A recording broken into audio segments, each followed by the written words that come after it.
for net zero policies. And even if you support net zero in principle, Ed Miliband's pathway to getting there is being increasingly discredited, isn't it, as unaffordable, risking our prosperity. So, yeah, it's going to be an embarrassing few weeks for him, I think. Well, it's just a fascinating situation, isn't it? The UK is less than 1% of global emissions. You've got drill baby drill Donald Trump over in the United States. I mean, with the flick of an executive pen, he could outrun or outride any kind of carbon reduction measure that this country takes. Absolutely, and that's the stupidity of our approach, isn't it? That we have decreased our own emissions by offshoring, which means that we now import things like steel and cars from all over the world, usually that have much higher carbon footprint than here. So we can claim that we've done the right thing and our own emissions are lower, but actually we've probably increased global emissions by doing what we've done. And then to heat our homes, we refuse to extract our own natural gas under our feet. Instead, we let the Americans extract their gas and then distill it down into liquid form and then ship it halfway around the world and then heat it up again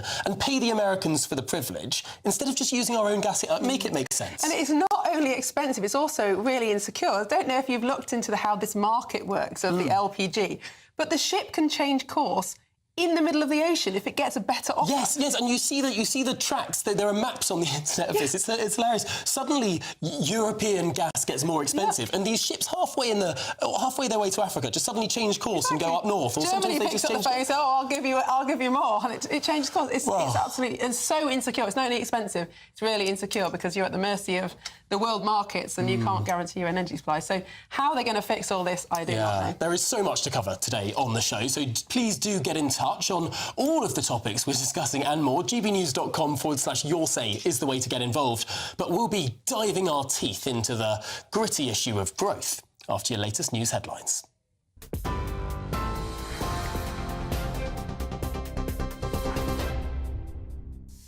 Hi there, very good afternoon to you. Let's get you up to date with our top stories. Sir Keir Starmer has been challenged by the Tory leader Kemi Badenoch over economic growth at Prime Minister's questions, following a major speech by the Chancellor this morning outlining their plans. And Ms Badenoch claimed many of the policies Rachel Reeves announced today came from the Conservatives and suggested Keir Starmer's employment bill clearly fails his test for delivering growth because it would cost businesses £5 billion a year. Well, the Tory leader challenged the PM to drop it. Sir Keir Starmer defended Ms Reeves' speech and indeed their policies. Mr Speaker, I understand she likes straight talking. She's talking absolute nonsense. She knows, and anybody who understands anything about the bill or any employment law will know you can't start in the morning and go to the tribunal in the afternoon. Now, Mr Speaker, we know she's not a lawyer. She's clearly not a leader. If she keeps on like this, she is going to be the next lettuce.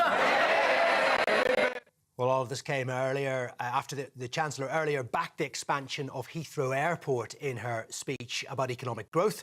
Rachel Reeves says the runway is badly needed and could create 100,000 jobs, adding that any proposal for expansion must meet strict rules on noise, air quality and carbon emissions.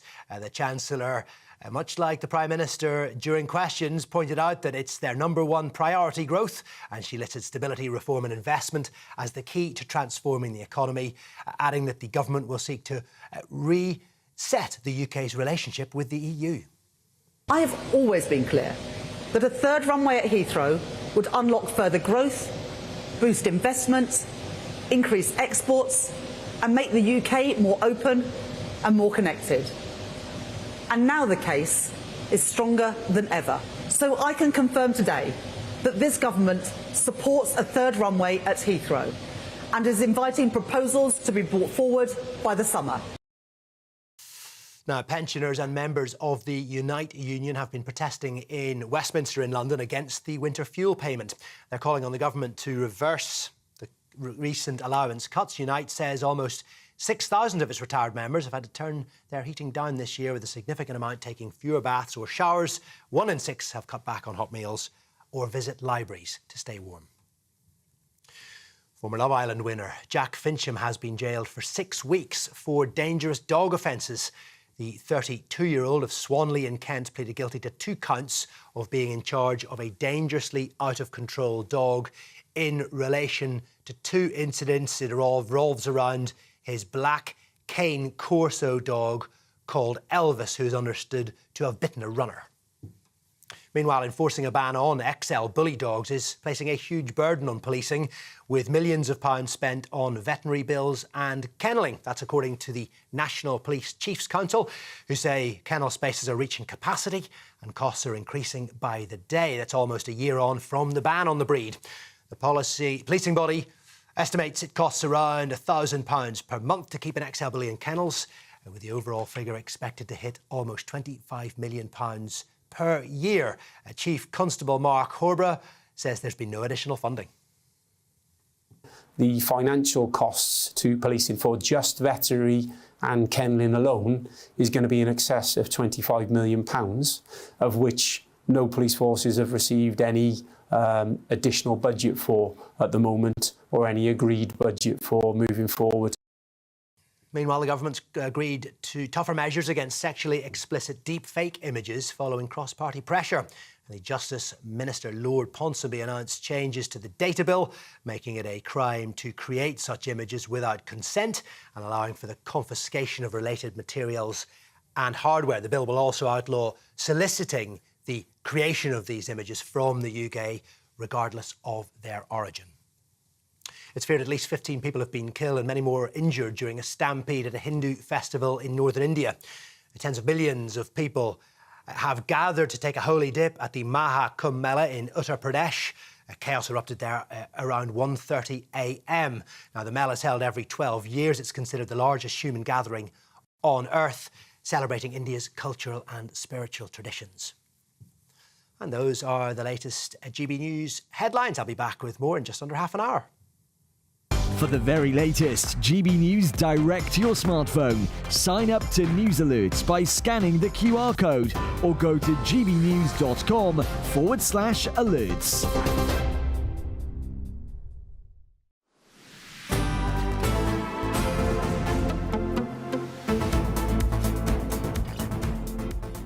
Good afternoon, Britain. At 1:09, we have some breaking royal baby news to bring you. Princess Beatrice has had a baby daughter, Athena, several weeks premature. Our royal reporter will have the latest for you later on in the show. Yeah, so many congratulations there to all in the royal family. But in other news, the government supports a third runway at Heathrow Airport. That's what the Chancellor, Rachel Reeves, announced earlier this morning. Reeves said the expansion of Europe's busiest airport was badly needed to connect the UK to the world and open up new opportunities for growth. And she said it could create 100,000 new jobs. Now is the time to grasp the huge opportunity in front of us. By backing a third runway at Heathrow, we can make Britain the world's best connected place to do business. That is what it takes to make decisions in the national interest. And that is what I mean by going further and faster to kickstart economic growth. Well, that was just one part of the government's plan for growth. Other announcements included vowing to build Europe's Silicon Valley between Oxford and Cambridge, along with expediting other infrastructure. Well, joining us now is former Conservative MP for Witney, Robert Courts, and Labour MP for Chipping Barnet, Dan Tomlinson. Thank you so much for joining us in the studio. Dan, we'll come to you first. The Labour government is now very clearly pushing for growth, and Reeves seems to have focused in on the need for a new runway at Heathrow. That seems to be her plan. Do you think it is likely to happen anytime soon? I hope that lots of the things that the Chancellor announced today will happen soon. We've got a bill coming forward in the coming weeks. I think the Chancellor said that would be published in the spring, the Planning and Infrastructure Bill. There's a lot in there. I know Tom is in particular very interested in things that will make it easier for developers, people that want to build things in this country, to be able to get through the planning system, to get through the thicket of rules that hold back the ability for things to get built. Because if we can build things again, then we can have more investment in this country and make people in my constituency and across the country better off. I think in 27 of the last 30 years, the UK has had the lowest rate of investment of any country in the G7. And so we all know that we need to get that up, and it's about the private sector and the public sector. Just two quick things. On the public sector, the last budget said £100 billion extra in public sector investment. I'm sure we'll get more on that in the spending review coming in a few months. Today, lots of what was announced was about what we can do to help the private sector invest, including at Heathrow and in other parts of the country. Robert Courts, is it a bit embarrassing that the Labour Party is now talking about private sector-led development, about all this private sector money going to build a new runway at Heathrow, there's going to be more houses. I mean, you're the party of Harold Macmillan, and you didn't build any of this stuff. Well, the devil's in the detail with all of this. I mean, the announcements that we've seen today are, much of it from an aviation perspective, is to be welcomed. I mean, Heathrow is full. We need that hub airport to have the capacity all over the world. But it's one thing for the Chancellor to stand up to say she's going to do it. What we need to understand now is how that's going to happen. So we need to know, for example, is she going to be cutting through the planning system that holds these things up? Is she going to be doing real detailed work on the environmental legislation that holds these things up? She said that she's going to be looking at the judicial review system as well. What's that going to look like? So it's one thing to say that, as she's done today, but what we really need to understand is how exactly she's going to do it. And already we've seen from Sadiq Khan, we've seen from people like John O'Donnell as well, of course, will be opposing this. So there's internal opposition from Labour's backbenchers. There will, of course, be what view does Ed Miliband take of this? I mean, he said this will only happen within strict environmental climate targets. Fine. What are those? And Dan, that is going to be the clash here, isn't it? That the Labour Party in particular has really gone for the net zero agenda. They're not even bringing in some of the watering down ideas that the Conservatives had. How are they going to reconcile plans for expansion of Heathrow, which will of course mean more aeroplanes in the sky, with this almost,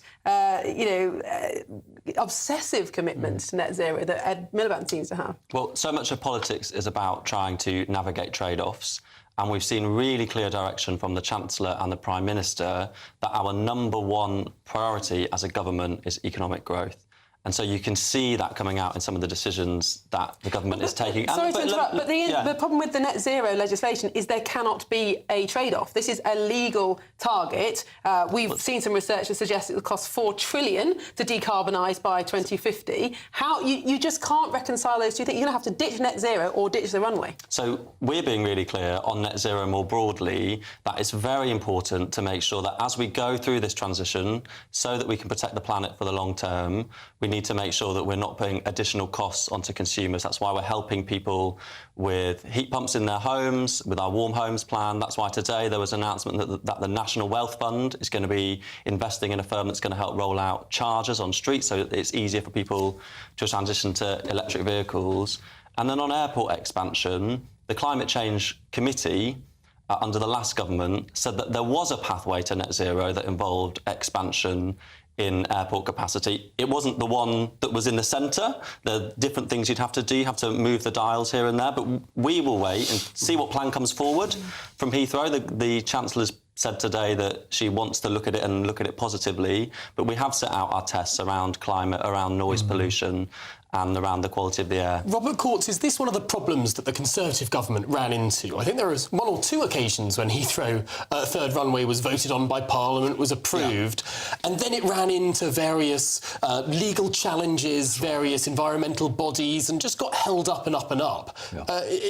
Is that likely to happen again? Well, that's a very, very good point, and that's exactly what I was referring to a moment ago when you start looking at with the judicial review challenges and what those will be and what the Climate Change Committee is going to say, because that's written into law.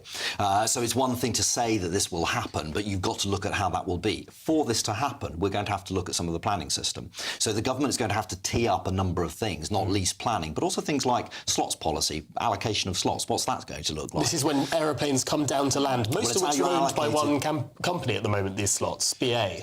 Well, they're done on a legacy basis of those carriers that have been around for a while, but that you've put your finger on exactly the thorny issue at Heathrow, is how Heathrow is regulated and how those slots are then allocated. Do you prioritise new carriers, for example? Do you prioritise cargo, who very much want to see... Shall we zoom out from airports for a second? Because, Dan, another big announcement from the Chancellor was what's called the Oxford-Cambridge Growth Corridor. It used to be known as the Oxford-Cambridge Arc, sort of linking up Oxford and Cambridge, Milton Keynes in the middle, lots of connectivity between these two places, and the idea is that creates a new Silicon Valley.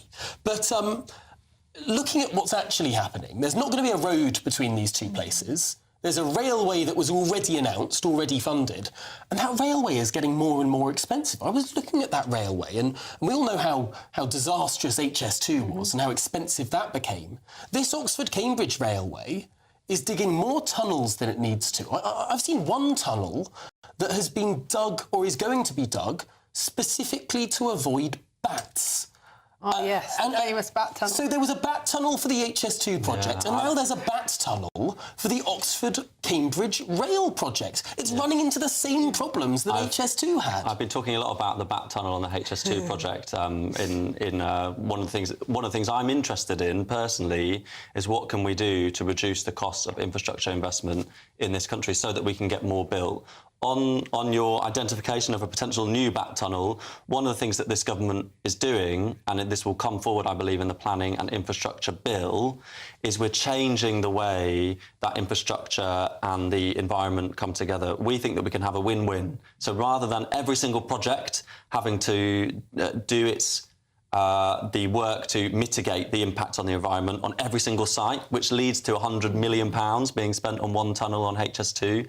They can put money into a nature fund, and then we can make sure, talking to experts, that we can help nature and get things built. But of course, that still keeps in place the Environment and the Habitats Directive that came from the European Union, that was kept bizarrely after Brexit, that's forced many of these different projects. Yeah, this is probably a bit too niche for most people, but I know me and you love it, Tom. I think actually the government has been clear that we will make the necessary changes that we need to make to the habitats regulations. That's a Brexit benefit from a Labour government. That was in the consultation that the government published before Christmas, and there are... So is that going to be a deviation from European law from this Labour government? Well, we will have to wait and see precisely what the government comes forward with. I know that you'll be across the detail in the coming weeks and months as the Planning and Infrastructure Bill is published, but the big picture, we are in this government intensely focused now on getting that economy growing again so that people can be better off. There's a lot of positivity and optimism now around this country, and I want investors to come to this country and spend money here so that we can get the economy going again. OK, Dan Tomlinson and Robert Courts before, thank you so much for talking through airports, roads, rail, buses, trains, automobiles, all the rest of it. Absolutely. A transport special. Well, moving on now, we brought to you some breaking royal baby news earlier. Well, Princess Beatrice has had her baby daughter, Athena, several weeks premature. Joining us is our GBNews royal correspondent, Cameron Walker, with all the details. And Cameron, a premature birth. Yeah, it certainly was, Tom. We understood that baby Athena wasn't due until early spring, and we know that she weighed 4 pounds and 5 ounces, so very small indeed, when she was born in Chelsea and Westminster Hospital last week. Now, Princess Beatrice is the granddaughter of the late Queen Elizabeth II. She's 36. Her husband, Edoardo Mapelli Mozzi, was there at the birth as well, and he has taken a photo which has been released by Buckingham Palace of the new baby, which hopefully we can show you in a minute or so. It shows Athena with dark hair. There we go. For those of you listening on the radio, she's got a dark hair. She's wearing a white long-sleeved garment, and she's wrapped in a pink blanket with her face hidden by her arms. So an incredibly cute photograph there. We understand that the King and Queen have both been informed of the birth and are delighted with the news. She was born on January the 22nd, so that was around a week ago, born in hospital, but we do know that they are now all at home, the whole family, and they're enjoying spending time as a family too. Now, Edoardo and Beatrice already have another daughter, Sienna, and Beatrice also has a stepson, Wolfie, as well. Wolfie's 8 years old and Sienna is 3 years old, so I'm sure they're going to enjoy having a new sibling in the house. Buckingham Palace has also released a statement which reads, Her Royal Highness Princess Beatrice and Mr. Edoardo Mapelli Mozzi are delighted to announce the safe arrival of their daughter Athena Elizabeth Rose Mapelli Mozzi, born on Wednesday the 22nd of January at 12:57 p.m. at Chelsea and Westminster Hospital in London. The baby was born weighing 4 pounds and 5 ounces. Their Majesties the King and Queen and other members of the royal family have all been informed and are delighted with the news. Now, if you remember back in December, we received the news that they had Beatrice and Edoardo had scrapped their Christmas travel plans. They were originally going to spend it, we believe, in Italy with Edoardo's family, but on doctor's advice, bearing in mind she was pregnant, she was advised not to travel long distances and instead spent Christmas at Sandringham with the royal family. And now, of course, we've received the news from Buckingham Palace that their baby daughter, Athena, has been born several weeks premature, weighing just 4 pounds and 5 ounces, but is doing well and is healthy. So happy news from Buckingham Palace this afternoon.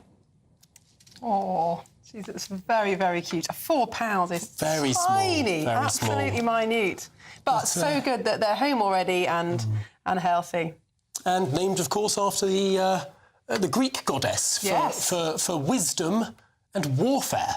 So I suppose that's two different pathways that this royal baby could choose. Will she be wise or will she be a warmonger? I suppose we'll have to wait and see. What will she? She is the king's great niece, is that right? Yes, that sounds about right. Yes, so I'm sure somebody will... In fact, if you can work out what number in line to the throne she is, please let us know on gbnews.com/your say. But in the meantime, this is Good Afternoon Britain here on GB News, and there's plenty more to come on today's programme. Indeed, the BBC licence fee row. The government is considering forcing households who only watch streaming services like Netflix to have to pay the BBC licence fee. That next.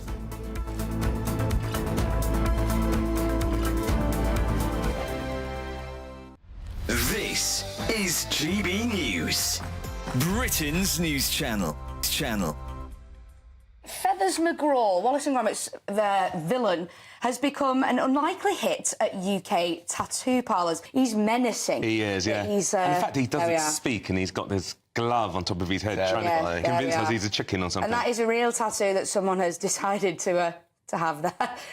What do you two think about tattoos? Are they express themselves? Or? I love it. So I've basically got Dr. King. There we go. Me. Oh, there he goes. Nice. He's showing us. If you can't fly, run. Nice. It's probably slightly more meaningful than having the villainous penguin. Oh, come on, Trey, you wouldn't get Feathers McGraw? Maybe not. It's kind of got that kind of... You know when you go abroad and you're Beef or Magaluf and you... Tenerife and you get a quick tattoo. It's looking like that, yeah. Or like a pirate or so. It's kind of got that vibe, not for me. However, I do get the sentimentality around it. You know, some people have grown up on Wallace and Gromit and they love it and it has meaning. And he is a well-written character, so I get it. Brilliant, isn't it? I prefer my tattoos a bit more meaningful. I feel like as well there's a surge in it. Lots of people have had it, but then is it then going to become unpopular because of it? And how many people regret the tattoos? Apparently, not just 14% of people regret tattoos. Wow. See, I think that's where the meaningful side comes into it. I've got a couple of meaningful tattoos, and I know I will never get bored of them. Not one on my wrist, one on my ankle. They're not hidden, but I think because they mean something to me, I'll never get bored. Yes, exactly. I think that's important. If you're gonna, a tattoo's for life, isn't it? That's the thing. It's got to mean I haven't got something. Have you not? I'll be indecisive. I think I'll get something. I want to keep on my body forever. If I had about 6 or 7 pints and then stumbled into a tattoo parlour, you'd come out with that. Chaotic. A disaster could happen. Then I walk out. Oh no, I've got this for the rest of my life. You might become addicted. Well, let's hope not. Some people do. GB News, the People's Channel. Mornings don't have to be tiresome, especially if you have the right company. Wake up to news as it happens, opinion and debate, and of course, a little bit of entertainment too. Because when the kettle's on, we're on. That's Breakfast on GB News, a show worth waking up for. Every morning from 6 a.m. Only on the People's Channel, Britain's news channel. We'll spread the news, you spread the word. This is Britain's Newsroom, where your voice matters. It's just astonishing. With expert analysis and honest opinion, we don't just keep you informed. We bring you unique perspectives you won't see anywhere else. Can't argue with any of that. When the news happens, it happens here. On Britain's Newsroom, weekdays from 9:30 a.m. Only on GB News. I'm Simon Evans, and this is GB News, Britain's news channel.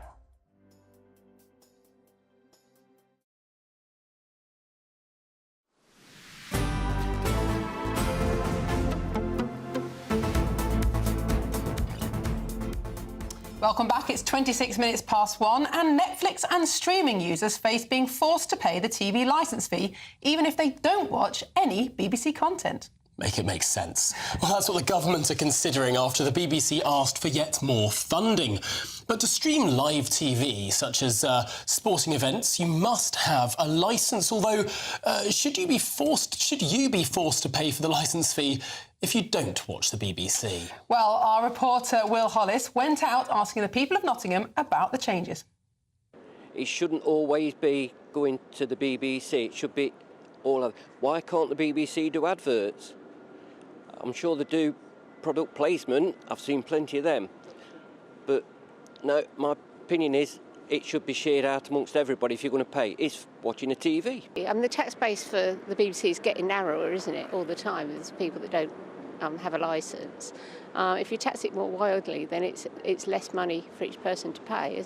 I don't think it's fair. We've obviously paid my TV licence, and that's enough in my case, but if you didn't want to watch the BBC, you shouldn't have to pay that licence if you just want to watch the streaming.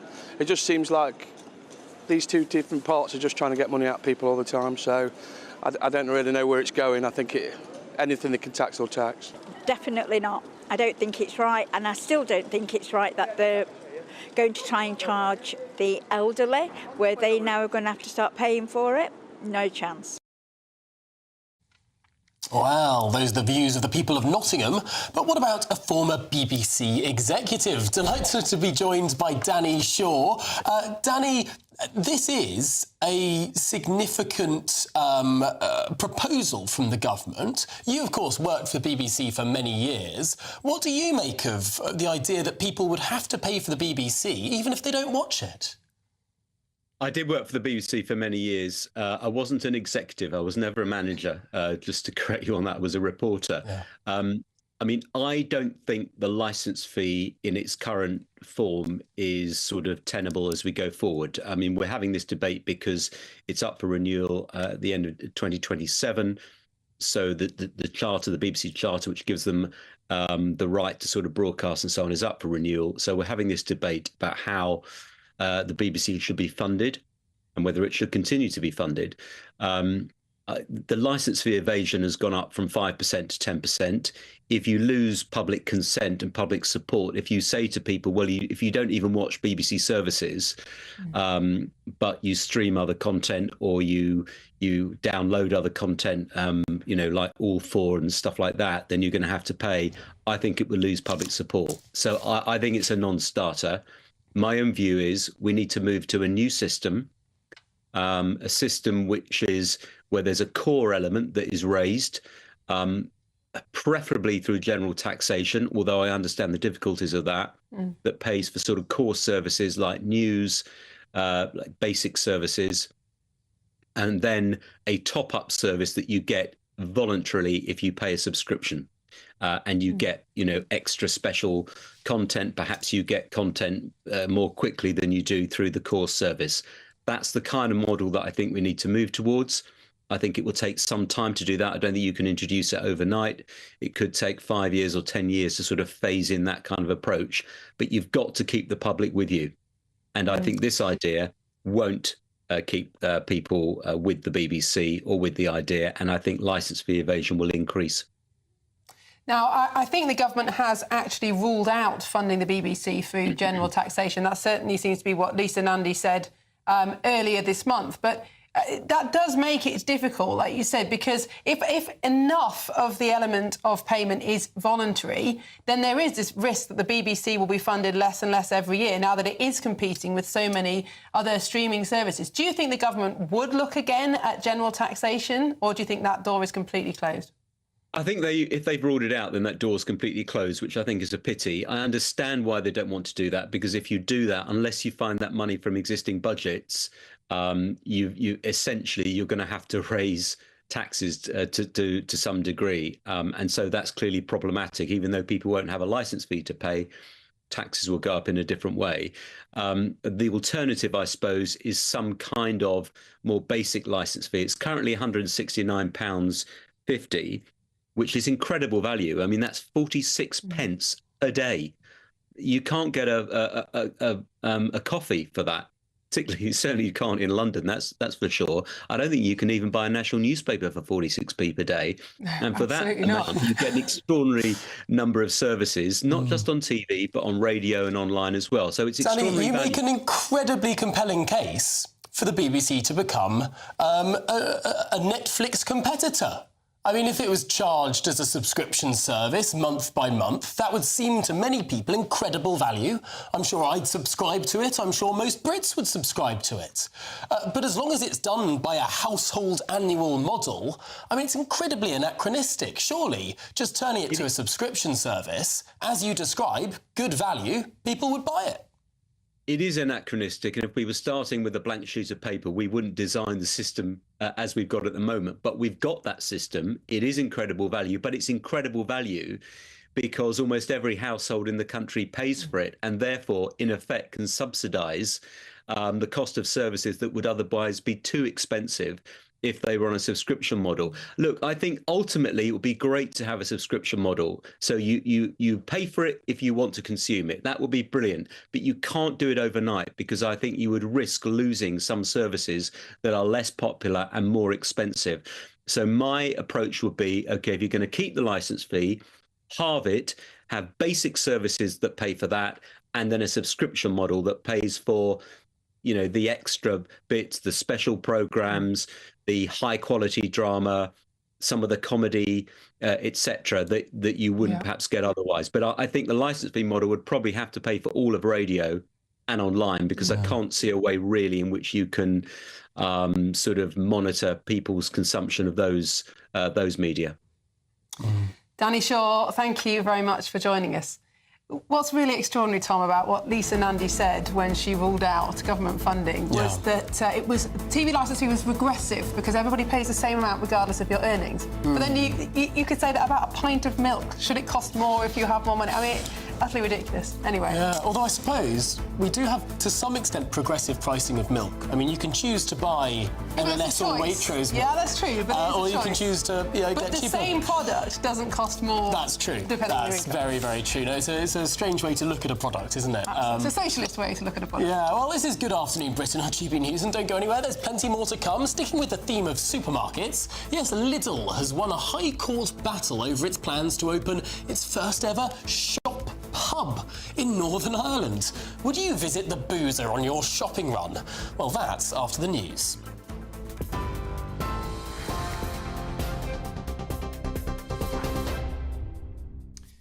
Very good afternoon to you. Our top stories. Sir Keir Starmer has been challenged by the Tory leader Kemi Badenoch over economic growth at Prime Minister's questions after a major speech by the Chancellor outlining the government's plans. Ms Badenoch repeatedly asked if the Prime Minister would drop the Economic Rights Bill, claiming it will cost businesses £5 billion a year. Well, Sir Keir, in a reference to Liz Truss, warned that Ms Badenoch risks becoming the next lettuce, and he defended the Chancellor's announcements. And she should keep up. The CBI have welcomed our positive steps this morning. Their quotes: the Chancellor's just given a brilliant speech on the economy, fixing the mess they left and growing our economy. CBI said they celebrate their positive leadership, a clear vision to kickstart our economy. That's the difference. We're growing the economy. They left it in a complete mess. Mr. Speaker, the arrogance of the Prime Minister is that he thinks that it's his government that creates growth. He's wrong. It is business that creates growth. Our economy is built by entrepreneurs, risk takers, and the hard graft of working people. They know that you can't tax your way to growth. You can't borrow. Well, earlier the Chancellor backed the expansion of Heathrow Airport in a speech outlining those economic growth plans. Rachel Reeves says the runway is badly needed and could create up to 100,000 jobs, although the expansion plans must meet strict rules on noise, air quality and carbon emissions. Reeves also vowed to build a European Silicon Valley between Oxford and Cambridge. And former Love Island winner Jack Fincham has been jailed for 6 weeks for dangerous dog offences. The 32-year-old of Swanley in Kent pleaded guilty to 2 counts of being in charge of a dangerously out-of-control dog. It was in relation to 2 incidents. His dog was a black cane Corso. In one of those incidents, the dog called Elvis bit a runner. Those are the latest headlines. I'll be back with more in just under half an hour's time. For the very latest GB News direct to your smartphone, sign up to News Alerts by scanning the QR code or go to gbnews.com/alerts.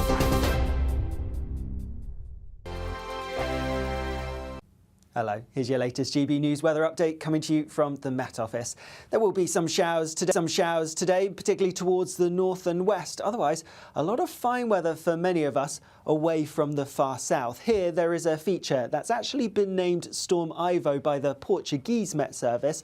And whilst it will bring some impacts to the UK, they're not looking that severe. Nonetheless, there's some heavy rain spilling across southern counties, and we are going to see the winds picking up, especially in the southwest. Elsewhere, and as I mentioned, a good deal of fine, often sunny weather to be had, but watch out for showers, particularly across parts of Scotland and Northern Ireland, and some of them could be a little bit wintry. Temperatures about average for the time of year, so not feeling too bad where we get the sunnier skies, a bit cooler where it's cloudier towards the south. As we go towards this evening, and still there will be some strong winds in parts of the southwest. The heavy rain, though, will have pushed a bit further eastwards. Could see some high totals building up for some places. A brighter or clearer end to the day further north across parts of northern England, Northern Ireland and Scotland, but still plenty of showers feeding in, coming in from the north or northwest, and so it's towards northwestern parts where they're going to be most frequent, and still some sleet or snow quite likely over modest high ground. We're talking 200 to 300 metres above that, and we could see something wintry. With those showers coming through and temperatures dropping overnight, there is the risk of some ice as they fall on frozen surfaces, so some difficult driving conditions as we go through the night and first thing tomorrow morning. But further south, we see the rain clearing away. Temperatures are going to drop, many places falling close to, if not below freezing, so a frosty and possibly icy start for some of us tomorrow. Otherwise, though, it is going to be a pretty fine day. Still some showers coming in on that northerly wind, so a few showers are possible, but for many, it's looking largely dry. Decent amount of sunshine on offer, but a bit of cloud and some rain starting to push in from the west later on. Temperatures on paper similar to today, but for many in the south, brighter. The latest GB News travel. Good afternoon, I'm Russell Holding. On the M8 in Glasgow, the outside lanes closed eastbound at junction 12 at Cumbernauld Road after an accident. Buses replaced trains between Ayr and Stranraer after the storms. In County Down, the A51 is closed in both directions along Tandragee Road in Guildford. It's been blocked by a fallen tree since Friday. On the M1 in Bedfordshire, the outside lanes closed southbound after an accident just before junction 12. The Toddington and Flitwick turn with queues from junction 13 at Bedford. Delays too on the A5 where you've been diverting off junction 11A. A couple of accidents in London with Rainham Road North in Dagenham, closed each way between the Dagenham Business Park and Becontree Heath roundabout. A21 is closed along Bromley Road in Catford after an accident, and Gatwick Express train services remain suspended between Gatwick Airport and Brighton because of a landslip. And that's the latest. You can stay up to date throughout the day by visiting our website gbnews.com.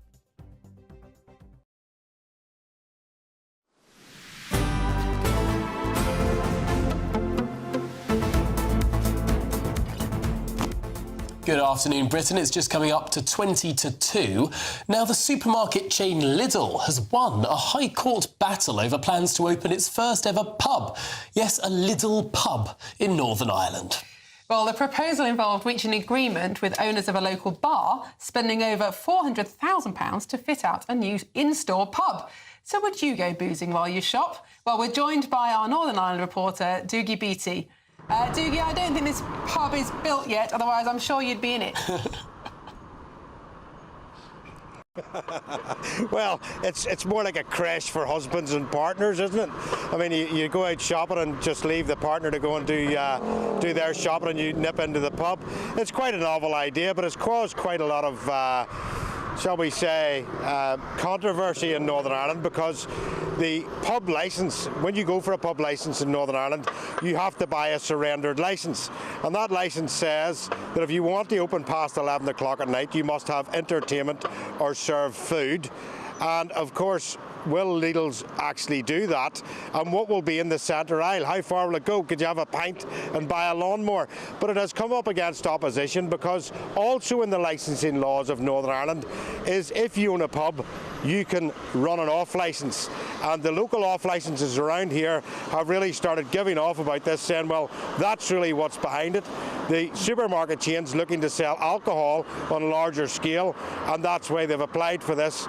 And they're saying, well, there'll only be about a 4-foot pub in the place, and it will mainly concentrate on alcohol sales rather than running a live event. But the village of Dundonald here the Moat Bar that the licence was bought off is actually one of the last pubs in this area, and Dundonald has now just become a suburb of Belfast, and East Belfast, so it could be quite a handy idea.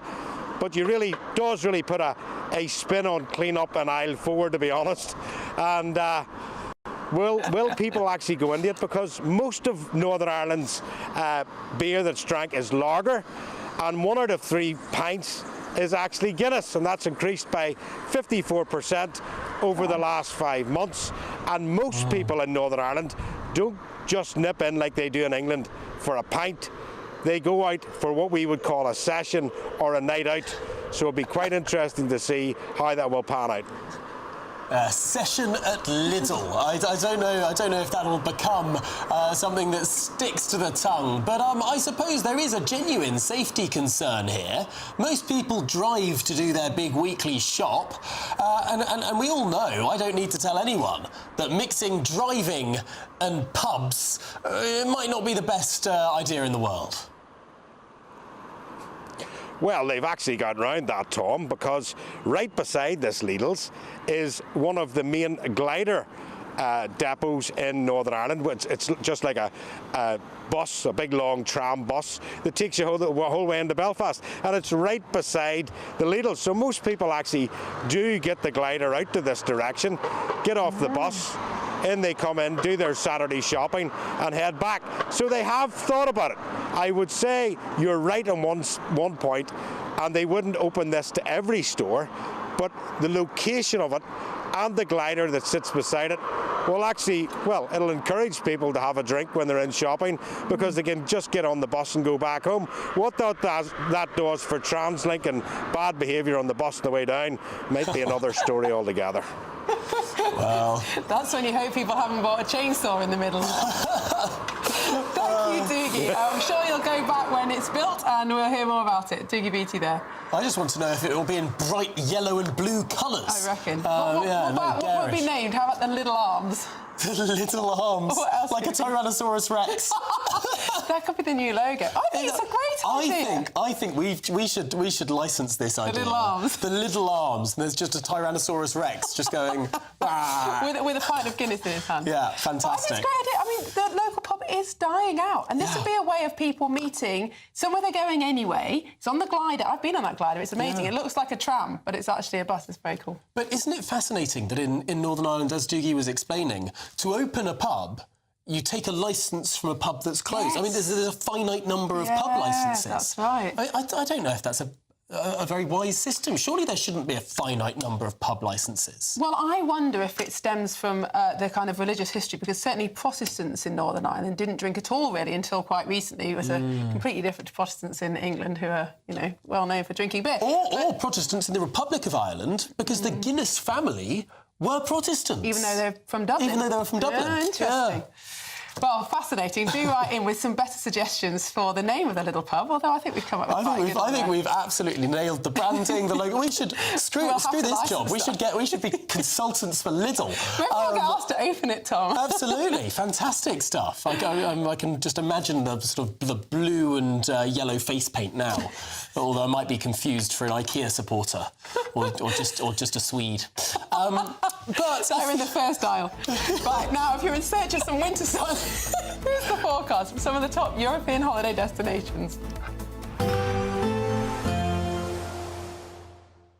Ready to soak up that holiday sunshine? Won't we need some cover? No worries. All sorted. All Clear Travel Insurance sponsors GB News Travel Destinations Forecast.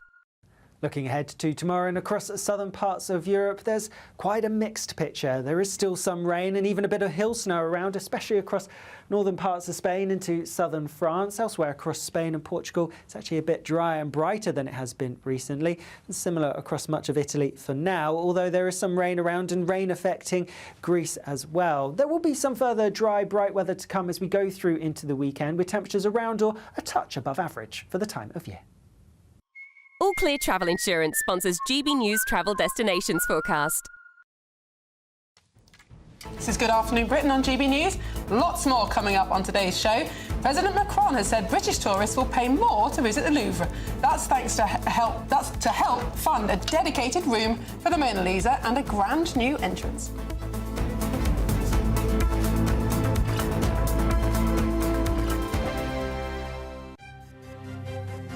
GB News Breakfast. Every day from 6 a.m.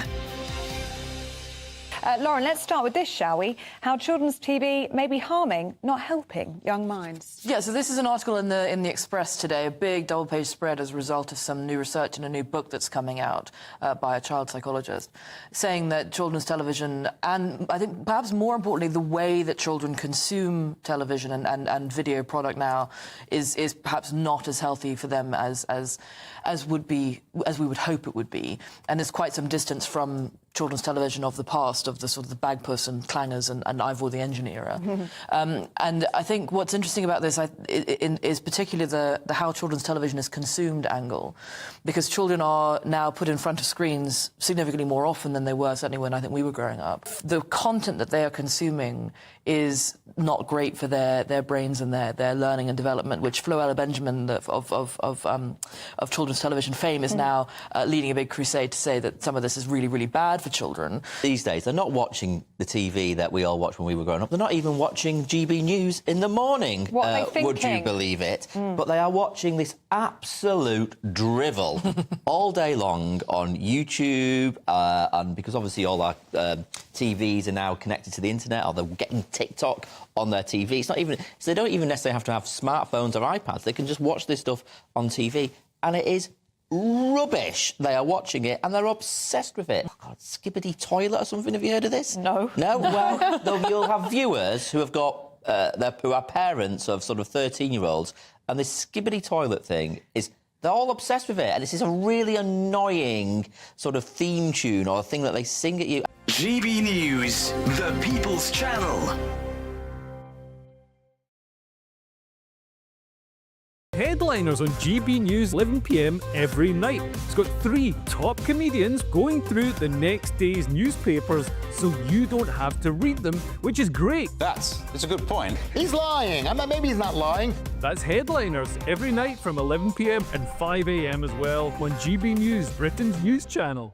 If you want your news to be straight talking, this is a nightmare for the Conservatives again. Down to earth. It's not just Nottingham where this is happening, is it? And most importantly, honest. Hard-working, middle-class taxpayers, they'll get their book thrown at them. Then catch me, Martin Daubney, Monday to Friday, 3 till 6 p.m. on GB News, Britain's news channel. In the GB Newsroom, we bring you the news as it happens. With our team of dedicated journalists across the UK, we're ready to keep you up to date with what's happening every half an hour, every single day. Bulletins here on GB News, the People's Channel, Britain's news channel.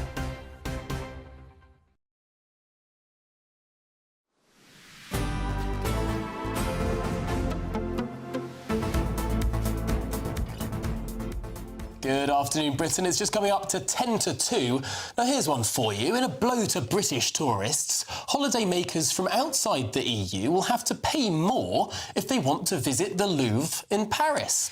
Yes, starting from next year, President Macron revealed that visitors from outside the European Union will be charged more to help fund a dedicated room for the Mona Lisa and a grand new entrance. I thought the entrance was pretty grand enough, but who better to talk about the Mona Lisa than Lisa Minot, the travel editor at The Sun. Lisa, thanks so much for joining us. This is going to be a blow to Brits who want to visit Paris. It's going to be a blow to anyone who wants to enjoy the Mona Lisa. I can't see how it's going to work either. Are you going to ask every single person to bring their passport to Paris to actually just go into a museum? And this is all museums in France they're talking about now. It does seem rather odd, and particularly when, you know, of the 9 million people who currently visit the Louvre every year, 3/4 of those are foreign tourists, non-EU people. So this is going to have quite a big impact. But there is a lot to be said about the fact it does need to be, you know, there does need to be a lot of work done. Lisa, I think it is actually this system is already in operation at the Musée d'Orsay. I visited it a couple of years ago, and if you're under 25 and from within the EU, you get in free, but everybody else has to pay. So I think there probably is precedent in France for this. Yeah. But this is a huge amount of money that Macron says needs to be spent on the museum. Do you think it's realistic that those funds will indeed be found? Could we actually be seeing the closure of the Louvre or some of France's other famous museums? I don't think they would ever let it get that far. I mean, if you look at the huge support that they had from private donations for the rebuilding of Notre Dame, I mean, that was purely from private donations. And with so many people really keen to see the Mona Lisa and the Louvre in general, I think it will have to happen, because that unique structure, that glass pyramid, it was built in 1988. It is beginning to come to the end of its useful life. It's going to need huge amounts of repairs. And there is a lot of worry about the fact that there are leaks. There's very water going into it. The climate inside isn't good because of the sort of sunlight coming in. So there is definitely the need to do this. And they're going to create an entirely new area underneath one of the Louvre Palace courtyards just for the Mona Lisa. And there'll be a special access to get into this room. So I can imagine there'll be an even higher fee just to visit the Mona Lisa, as well as the Louvre in general. My goodness. Well, I do know that a lot of people simply go to the Louvre to visit the Mona Lisa, so it probably makes sense from a commercial and organisational perspective, but also, frankly, to all the other poor blooming painters who have their paintings in that room. And goodness me, I know when I visited, no one pays a blind bit of notice to all the masterful works on the wall all around that room. They just go to the postage stamp on a special little wall in the middle. It's tiny. That barely anyone can see anyway. It is quite diminutive in stature, that's for sure. I mean, they did introduce a new queuing system last week, which made things slightly better, but just the sheer number of tourists that are coming in are always going to have an impact. It is always going to be something that looks a little bit underwhelming once you've actually finally done your 2 hours of queuing to get there. Hopefully this will be a good thing, but it's also a bit of a ploy by Macron to try to sort of give himself a little bit of a popularity boost amongst the French population, who aren't particularly happy with his leadership at the moment. Yes, I think his approval rating is down to about 21%, I think. More broadly, is Paris still one of the top tourist destinations for Brits, or are people moving elsewhere? Very much so. It is still one of the top destinations. So you've got the likes of Paris and Amsterdam, both of which have said that they've been struggling with, huge numbers of tourists, but they remain hugely popular. Of course, the ease to get to Paris for us, by air or by train, means that it is really still very popular with Brits. And as we saw in the summer with the Olympics, there was a huge sort of groundswell of support for going there, visiting there, and they did a fantastic job actually of hosting the games last summer. Yeah, cleaned up the city very, very nicely. So much so that politicians were swimming in the Seine ahead of the Olympians. But Lisa Minot, thanks so much for joining us and talking us through all those issues, including the Mona Lisa. Well, you're watching Good Afternoon Britain on GB News. Lots more coming up on the show, so don't go anywhere. But first, here's a look at the weather.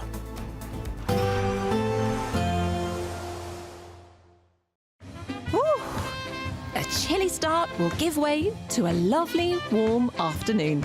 Boxed heat pumps, sponsors of weather on GB News. Hello, here's your latest GB News weather update coming to you from the Met Office.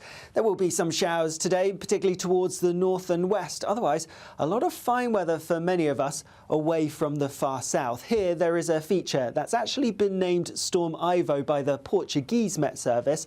And whilst it will bring some impacts to the UK, they're not looking that severe. Nonetheless, there's some heavy rain spilling across southern counties, and we are going to see the winds picking up, especially in the southwest. Elsewhere, and as I mentioned, a good deal of fine, often sunny weather to be had, but watch out for showers, particularly across parts of Scotland and Northern Ireland, and some of them could be a little bit wintry. Temperatures about average for the time of year, so not feeling too bad where we get the sunnier skies, a bit cooler where it's cloudier towards the south. As we go towards this evening, and still there will be some strong winds in parts of the southwest. The heavy rain, though, will have pushed a bit further eastwards. Could see some high totals building up for some places.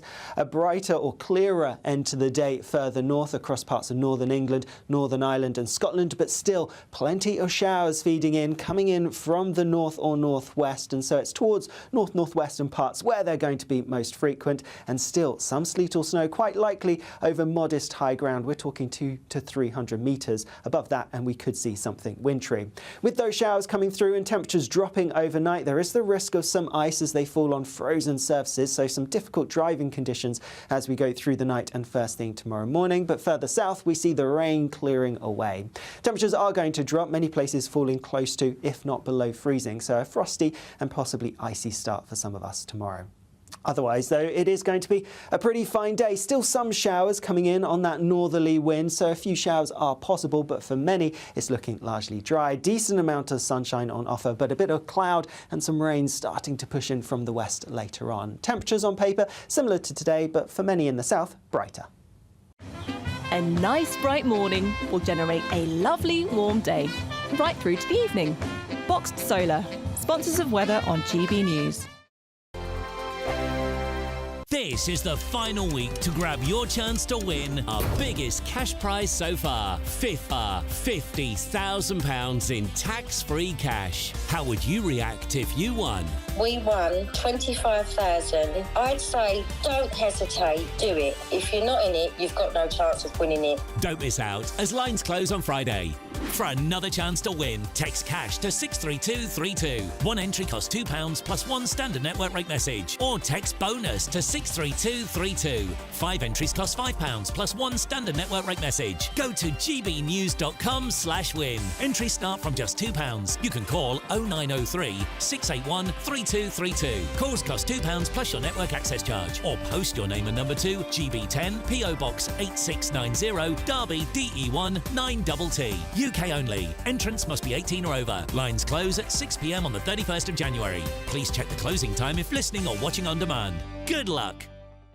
Join me, Camilla Tominey, for a frank and honest discussion with those in power that cuts through the spin and gets to the heart of the issues shaping our nation. You haven't confirmed that you want to stand as leader, but you haven't ruled it out either. This report basically says that he's not fit to stand trial. Is he indecisive? Incompetent? I deliver the dose of reality Westminster needs. That's the Camilla Tominey Show at 9:30 every Sunday on GB News, the People's Channel, Britain's news channel. Hi, I'm Michelle Dewberry, and my show is your opportunity to cut through all the noise and dive in headfirst to some robust debates. Ideas clash. Situation, isn't it? No, because the failure is you're deliberately avoiding my point. Nothing's held back, And if you think this is the end of it, wait for more. and we do not shy away from the difficult stuff. Sometimes I want to shake people and say, if only you understood. So join me on Jubes & Co weeknights at 6 p.m. only on GB News, Britain's news channel. It's Patrick Christie's Tonight, and here we do things differently. It's explaining the absolute madness of this, doesn't it? It's explosive. I mean, this is very good. It's lively. 850. Your government sat there, Sean, and it did nothing. It's controversial. And the Middle East has been in turmoil since before I was born. It's everything you need to kickstart your evening. Everyone's had their Weetabix tonight. I love to see it. That's Patrick Christie's Tonight, weeknights from 9 p.m. Only on GB News, the People's Channel, Britain's news channel. We're proud to be GB News, the People's Channel, and as you know, we always love to hear your views. Now, there's a new way of getting in touch with us at gbnews.com/yoursay. By commenting, you can be part of a live conversation and join our GB News community. You can even talk to me, Bev Turner, or any of the members of the GB News family. I'm Martin Daubney. This is GB News, Britain's news channel.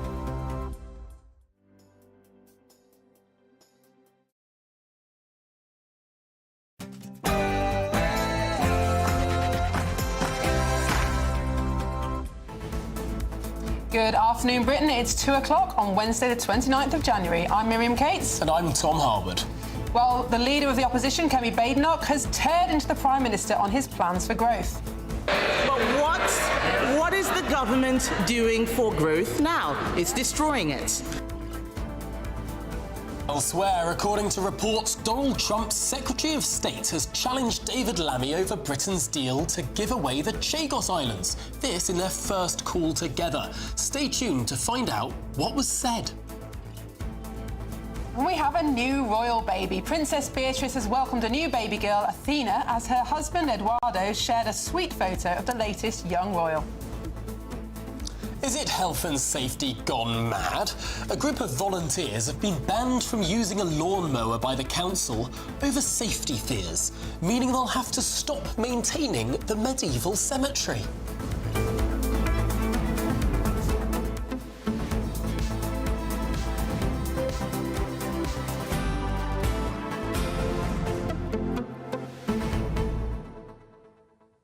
Well, we're absolutely not allowed to call it a reset. But 7 months in, there's been a bit of a change in emphasis from this government. Gone has been the doom and gloom and everything's terrible about Britain. Yeah.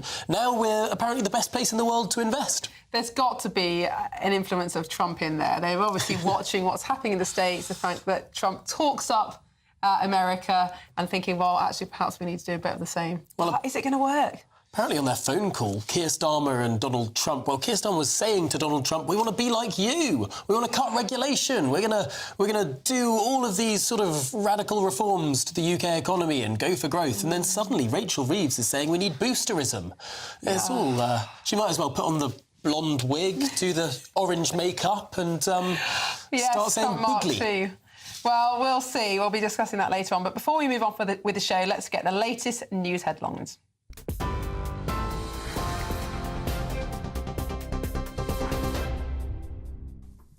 Very good afternoon to you. Our top stories. The Chancellor has backed the expansion of Heathrow Airport in a speech outlining her plans to boost economic growth.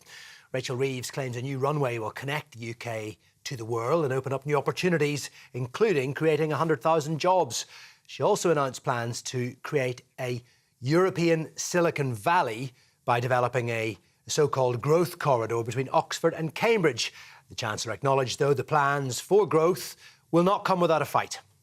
I have always been clear that a third runway at Heathrow would unlock further growth, boost investments, increase exports and make the UK more open and more connected.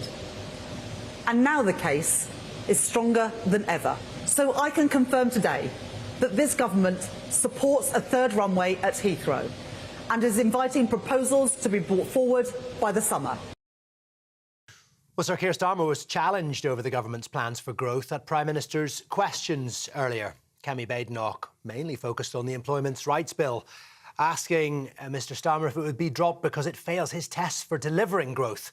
Well, the PM, in a reference to Liz Truss, warned Miss Badenoch she'd become the next lettuce, claiming the Conservatives left the economy in a mess.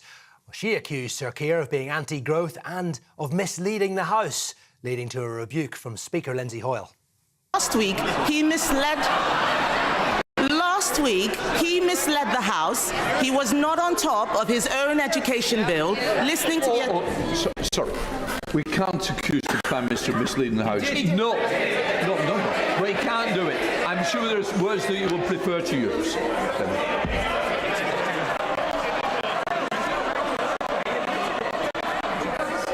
Mr. Speaker, last week he claimed to have laid down an amendment that he had not made. He doesn't know what is going on in here or out there. Mr. Speaker, I understand she likes straight talking. She's talking absolute nonsense. She knows, and anybody who understands anything about the bill or any employment law will know you can't start in the morning and go to the tribunal in the afternoon. Now, Mr. Speaker, we know she's not a lawyer. She's clearly not a leader. If she keeps on like this, she is going to be the next lettuce.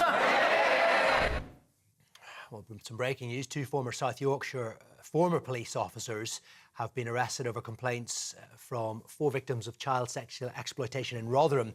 Now, the police watchdog said the alleged offences are said to have been committed by the 2 former constables when they were based in the town and off duty. One, a retired officer in his 60s, the second, a former officer who is in his 50s. The incidents relating to have taken place between 1995 and 1999. More on that as soon as we get it. Finally, former Love Island winner Jack Fincham has been jailed for 6 weeks for dangerous dog offences. The 32-year-old of Swanley in Kent pleaded guilty to 2 counts of being in charge of a dangerously out-of-control dog in relation to 2 incidents. His dog was a black cane corso. In one of those incidents, the dog called Elvis bit a runner. That's it for the moment. I'll be back with more at the top of the next hour. For the very latest GB News direct to your smartphone, sign up to News Alerts by scanning the QR code or go to gbnews.com/alerts.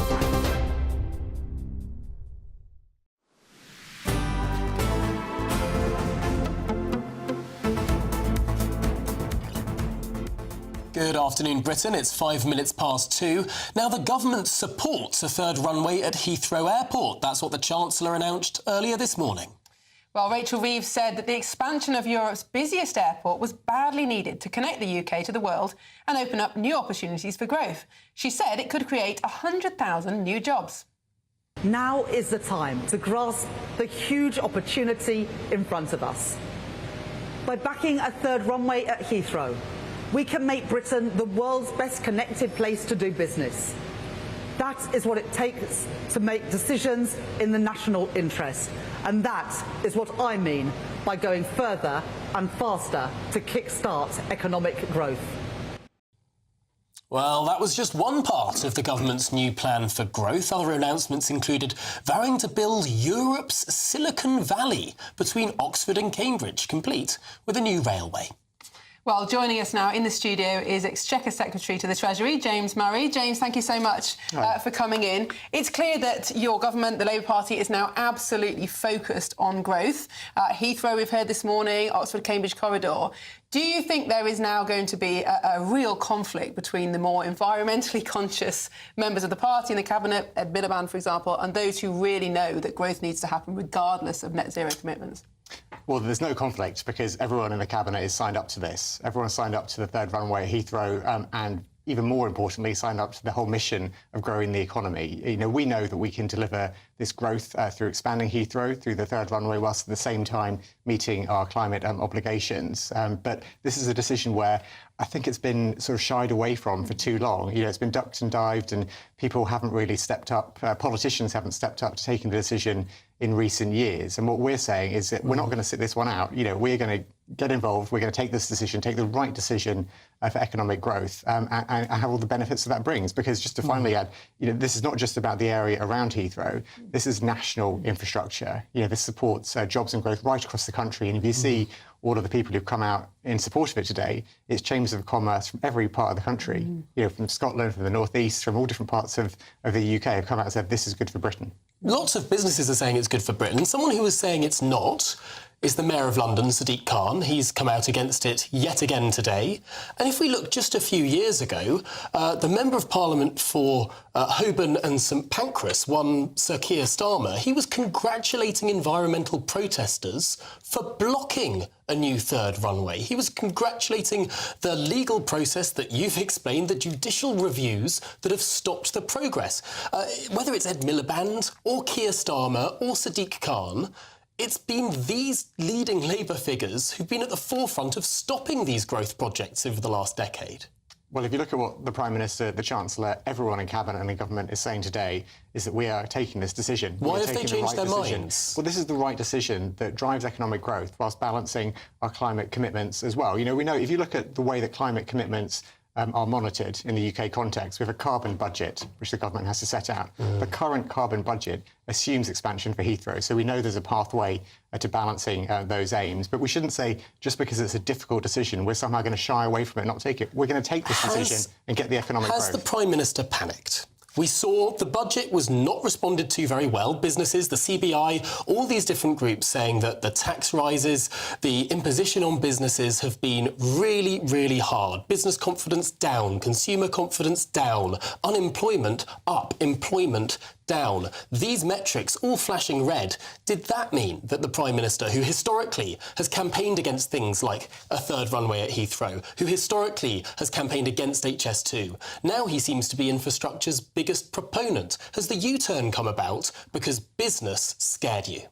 Well, we've been taking decisions about infrastructure and about planning reform since the first day or so in office. If you look at one of the first things the Chancellor announced, it was about scrapping the ban on onshore wind turbines. And throughout the second half of last year, you see it again and again, more ways in which we can get some of the regulation out of the way when it comes to planning, help to make planning decisions easier to be taken. Today is just the latest set of actions we're taking to boost growth, to get planning and regulatory barriers out of the way for that. And it's something which the whole government is committed to. You know, you're right to say there was a difficult fiscal inheritance, and we all know there were difficult decisions that had to be taken. But if you look at where we are now, we've taken those decisions, balanced the public finances, got economic stability so that businesses can now take investment decisions.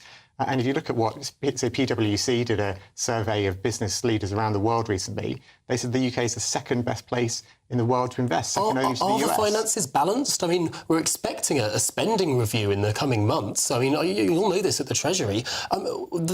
It could be very real that the finances aren't balanced, that more cuts are having to be found. We know that borrowing costs have soared. Well, at the fiscal event, which was the autumn budget last year, the Chancellor showed how the books balanced, showed how we would bring our fiscal rules into line, showed how we'd meet our fiscal rules. Borrowing costs meant that we borrowed £10 billion in December, more than last December.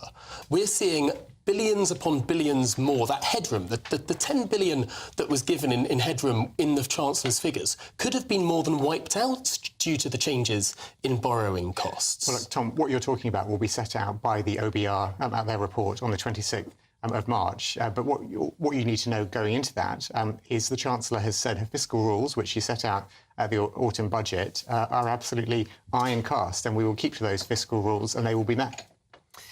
Well, James, I'm afraid we're going to have to leave it there. I know you have to rush off. We've also got in the studio with us Chopper, Chris Hope, our political editor.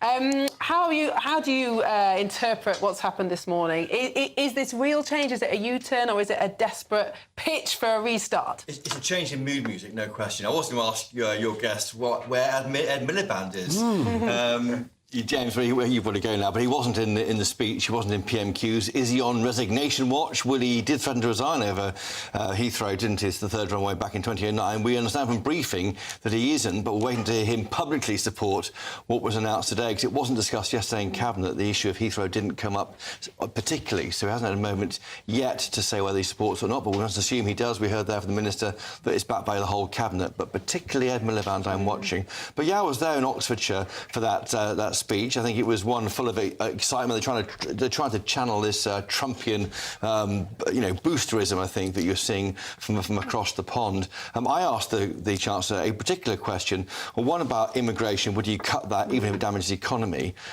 She kind of avoided that question, talked about high-end migrants. But more particularly, would she publish her tax return? Because the deadline is for this week. And here's what she had to say. Millions are sending in their tax returns this week to HMRC. You're in charge of it. Will you publish your tax return? Thank you for the reminder to everybody to get their tax returns. We will use that money wisely to invest in infrastructure and grow our economy. Chancellors and Prime Ministers haven't published their tax returns in the past, and I don't have any plans to do so.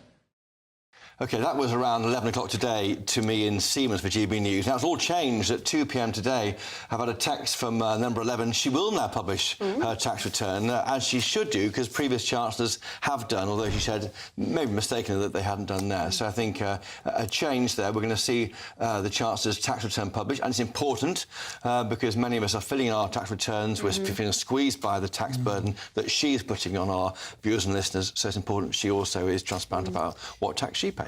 Now, of course, Labour are hoping that some of this deregulation, some of the cutting of judicial reviews, perhaps, as Tom has pointed out, some departure from EU rules might bring growth. But there's one glaring omission in Labour's discussion about growth. They have not even mentioned the fact that for the last 50 years, we have failed to reproduce our population. Our birth rate has been below. You know that I'm very interested in this issue. But the one thing holding back growth is the fact that we've got 3 people retiring for every 2 people going into the workforce. You cannot grow in that situation. Now, other European countries have woken up to this. They may not have solved the problem, but they are talking about how do we boost fertility rates? How do we encourage people to have the family size that we know they want to do? You, I think, asked Keir Starmer this question a few months ago. He said, it's not up to me, I'm not interested. No. Do you think we'll see any change in that? Well, I know you are a campaigner on family policies. Back in the day, David Cameron had a family or a check, an impact statement on family policy and all these policies, and that fell away through the coalition.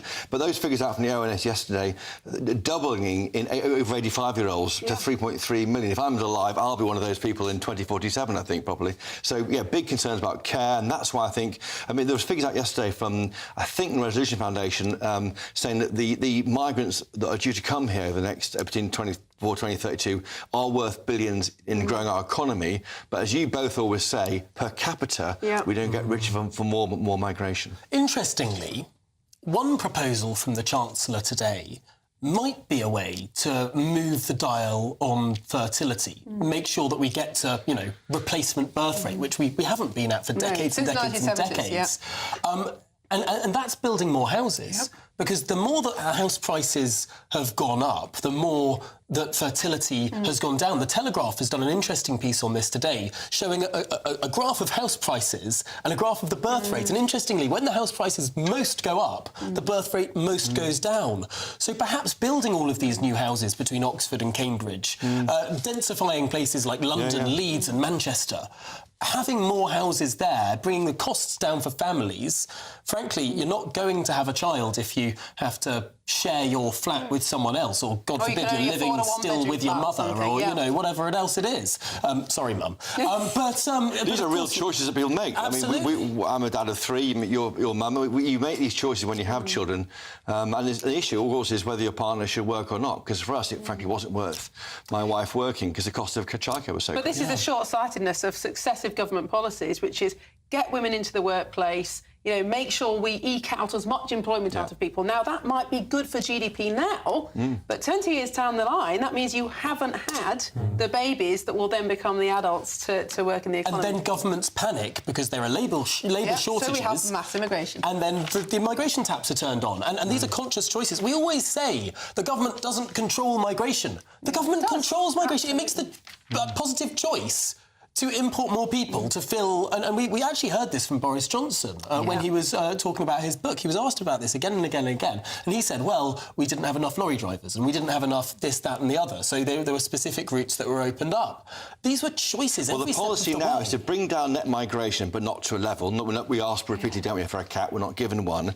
But they do want to bring in the high-end, the high-value migrants to work in our science labs and the rest of it. But those numbers, I expect them to stay high because there's an economic value to that for the Treasury, but the impact, on communities will not make it that popular. Well, it will stay high unless they raise the threshold for salary, unless they close off the graduate... They have the levers post-Brexit. Close off the family route, and they do something about indefinite leave to remain. That is within their gift, but if they do nothing about it, it will stay high, as you say.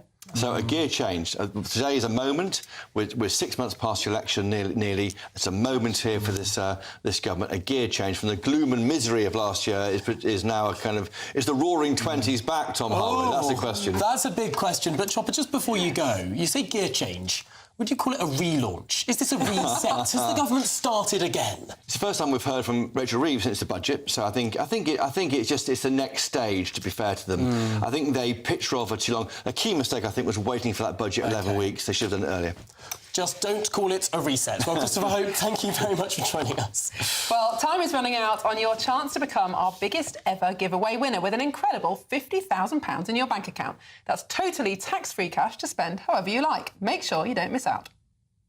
There's just 2 days left to grab your chance to win our biggest cash prize so far, £50,000 in tax-free cash. How would you react if you won? It's such a nice feeling. Just go for it. It's one text, and if I can win, anyone can win. I was on cloud 9. I'd say don't hesitate, do it. For another chance to win £50,000 cash, text cash to 63232. One entry costs £2 plus one standard network rate message. Or text bonus to 63232. 5 entries cost £5 plus one standard network rate message. Go to gbnews.com/win. Entries start from just £2. You can call 0903 681 3232. Calls cost £2 plus your network access charge. Or post your name and number to GB10 PO Box 8690 Derby DE1 9TT. UK only. Entrance must be 18 or over. Don't miss out as lines close on Friday. Please check the closing time if listening or watching on demand. Good luck. Well, this is Good Afternoon Britain on GB News, and there's plenty more to come on today's programme. According to reports, Donald Trump's Secretary of State has challenged David Lammy over Britain's deal to give away the Chagos Islands in their first call together. Stay tuned to find out what really happened.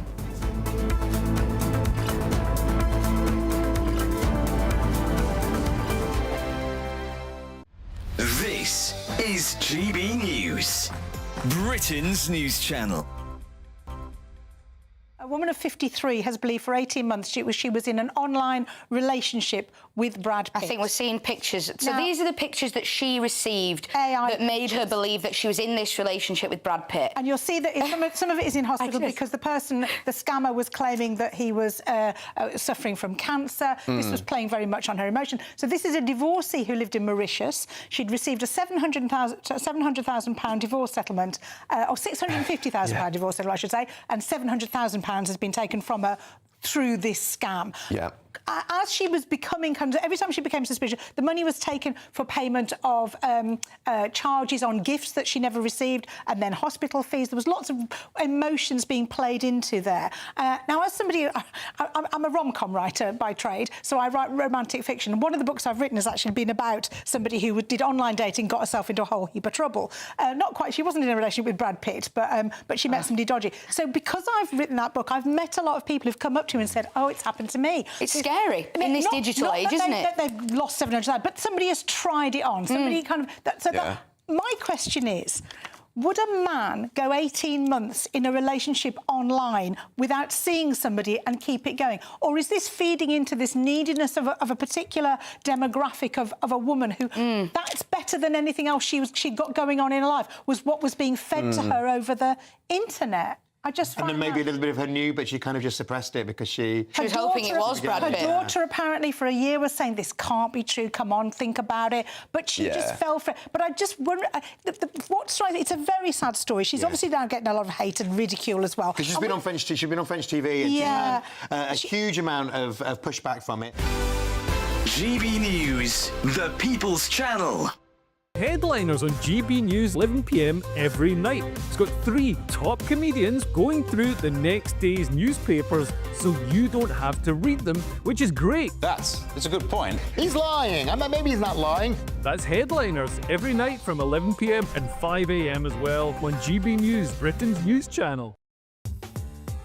I'm Christopher Hope. From pop stars to politicians, I'll interview anybody in a pub who's got a political opinion. Join me every Friday on Spotify, Apple Podcasts, YouTube or gbnews.com, or wherever you get your podcasts. This is GB News, the People's Channel. This is Britain's Newsroom, where your voice matters. It's just astonishing. With expert analysis and honest opinion, we don't just keep you informed. We bring you unique perspectives you won't see anywhere else. Can't argue with any of that. When the news happens, it happens here. On Britain's Newsroom, weekdays from 9:30 a.m. Only on GB News.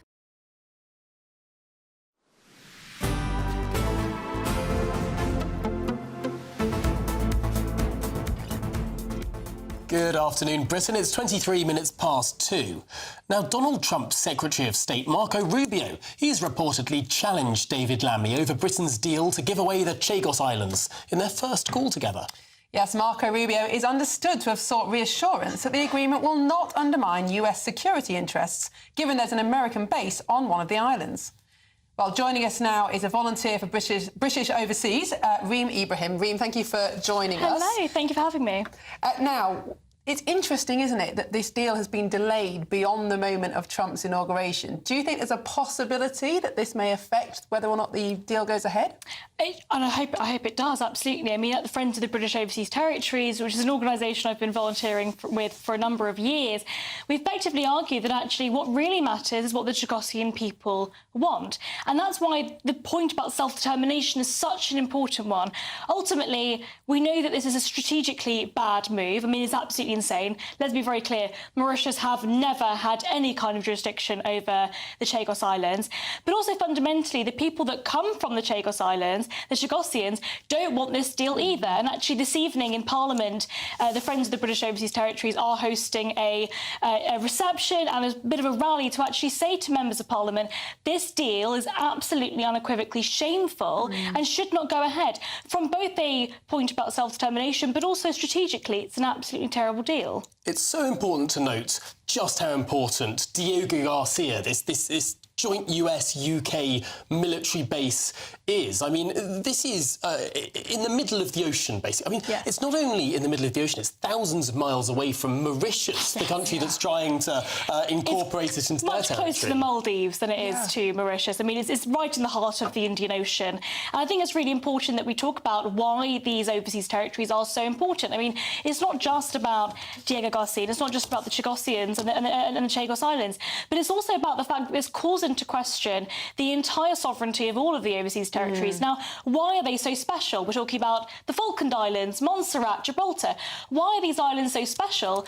Because they have voluntarily chosen to remain, to be part of the British family. And that is so special and that is so important. And this government has entirely failed at upholding their right to self-determination. Now, one of the reasons that the deal has been delayed was because the Mauritians themselves wanted more money from the deal. Do you think they're regretting now putting a spanner in the works because it could mean the whole thing's off? Well, I hope it does mean that the whole thing's off. I mean, it is, just from the British perspective, it's absolutely insane. We're not just giving up our own overseas territory, we're also paying them for the privilege of taking our entire overseas. I mean, it's absolutely insane. And I think that we have to be very clear about this, that it's a strategically important area, and it's strategically important not just for the UK, but also the fact that we share this base with the United States is very important. I think that Trump is almost certainly going to be pushed to cancel the deal, push the deal away from Keir Starmer and indeed from David Lammy.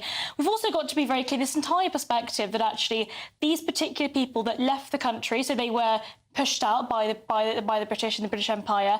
And what eventually happened is those particular people, some of them moved to Mauritius, some of them are in the UK, a lot of them actually live in Crawley in the UK.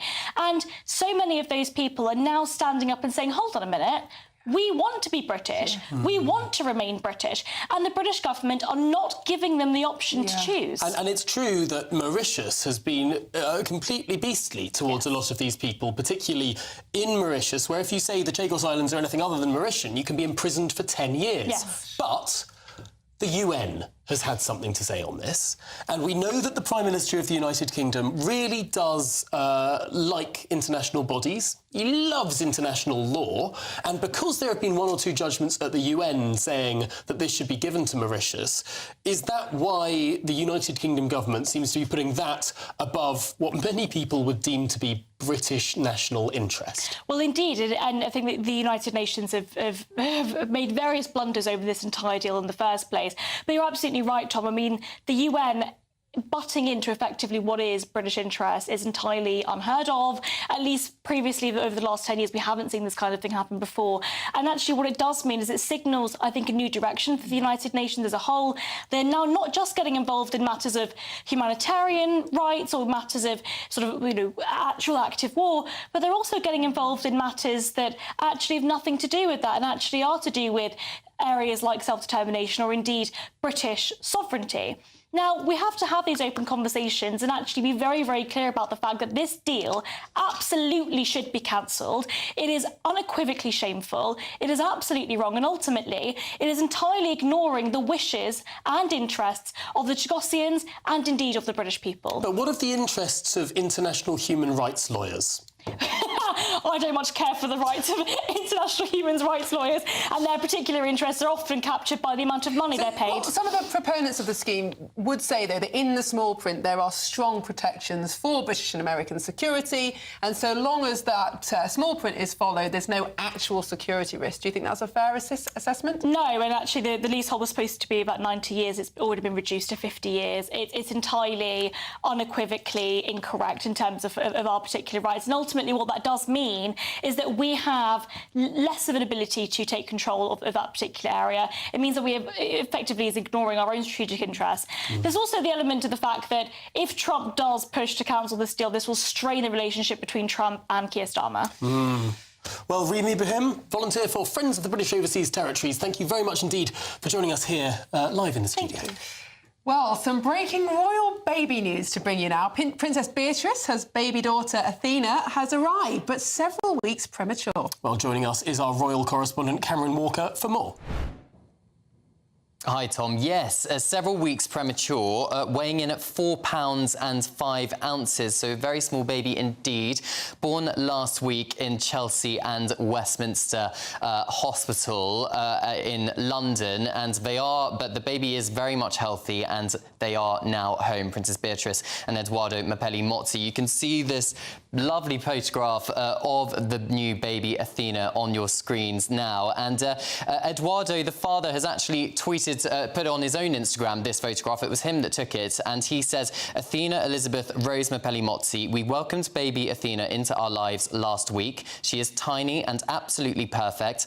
We are all, including Wolfie and Sienna. So Sienna is their first daughter, and Wolfie is Eduardo's son from a first marriage, so Princess Beatrice's godson. They are already completely besotted with her. Our hearts are overflowing with love for you, baby Athena. A massive thank you from my wife and I goes out to all the wonderful staff at the Chelsea and Westminster Hospital for their exceptional care and support during this incredibly special time.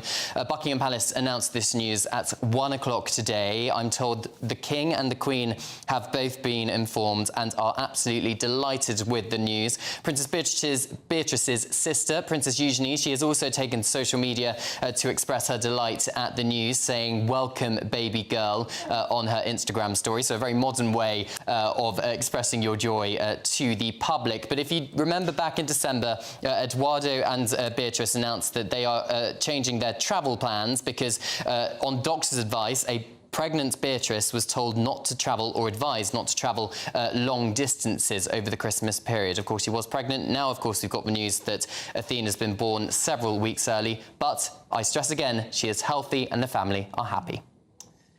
Wonderful news. Thank you so much, Cameron. Well, you're watching Good Afternoon Britain on GB News. We've got lots more coming up in today's show. Indeed, Lister Motor Company, Britain's oldest racing car manufacturer, well, it may be going bust. We're joined by the owner after the news.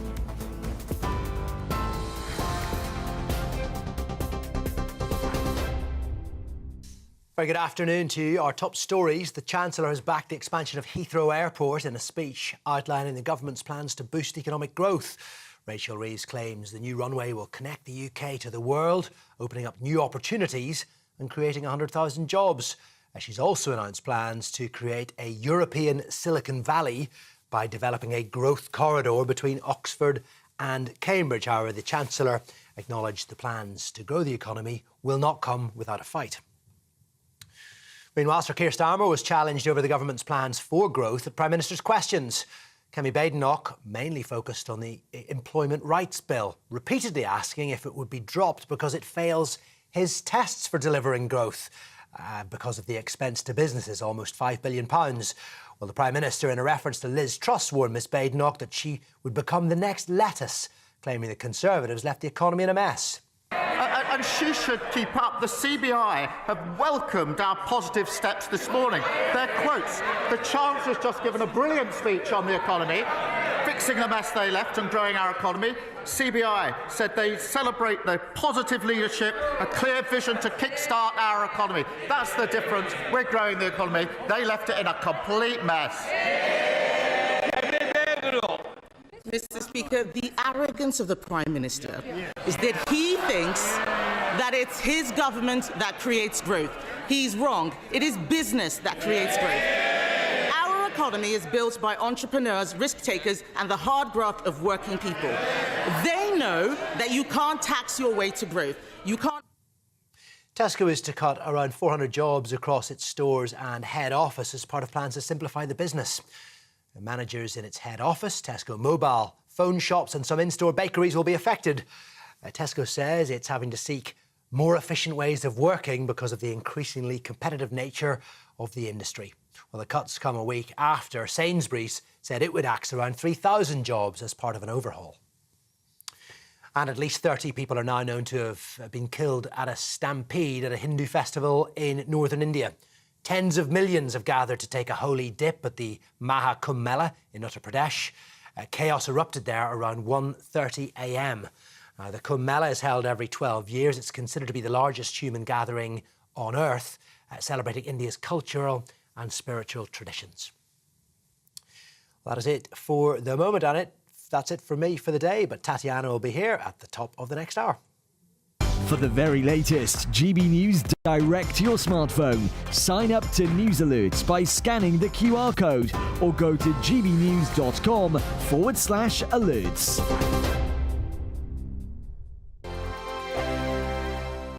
Hello, here's your latest GB News weather update coming to you from the Met Office.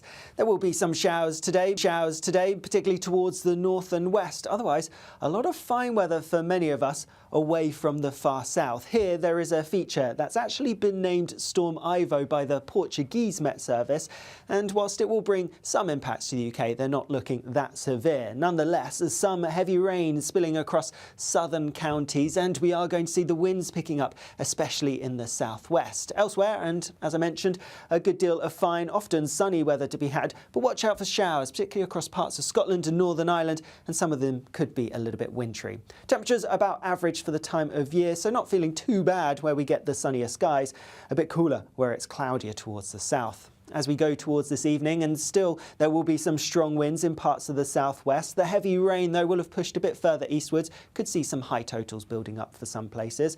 A brighter or clearer end to the day further north across parts of northern England, Northern Ireland and Scotland, but still plenty of showers feeding in, coming in from the north or northwest, and so it's towards northwestern parts where they're going to be most frequent, and still some sleet or snow quite likely over modest high ground. We're talking 200 to 300 metres above that, and we could see something wintry. With those showers coming through and temperatures dropping overnight, there is the risk of some ice as they fall on frozen surfaces, so some difficult driving conditions as we go through the night and first thing tomorrow morning. But further south, we see the rain clearing away. Temperatures are going to drop, many places falling close to, if not below freezing, so a frosty and possibly icy start for some of us tomorrow. Otherwise, though, it is going to be a pretty fine day. Still some showers coming in on that northerly wind, so a few showers are possible, but for many, it's looking largely dry. Decent amount of sunshine on offer, but a bit of cloud and some rain starting to push in from the west later on. Temperatures on paper similar to today, but for many in the south, brighter. The latest GB News travel. Good afternoon, I'm Russell Holding. Buses replaced trains between Ayr and Stranraer after the storms. In County Down, the A20 is blocked westbound by a fallen tree not far after the Kempstones Road roundabout in Newtonards, causing delays. And the A51 Tandragee Road in Guildford remains closed because of a fallen tree that's been blocked since Friday. On the M25 in Essex, 2 out of 3 lanes are closed clockwise. There's an accident just before the Bell Common Tunnel between junctions 26 and 27 from Waltham Abbey to the M11. There are queues in both directions from junction 25 for the A10 and from junction 27 for the M11. In London, the A21 is closed along Bromley Road in Catford after an accident, with delays towards there and as you divert. And Gatwick Express train services remain suspended between Gatwick Airport and Brighton because of a landslip. And that's the latest. You can stay up to date throughout the day by visiting our website gbnews.com.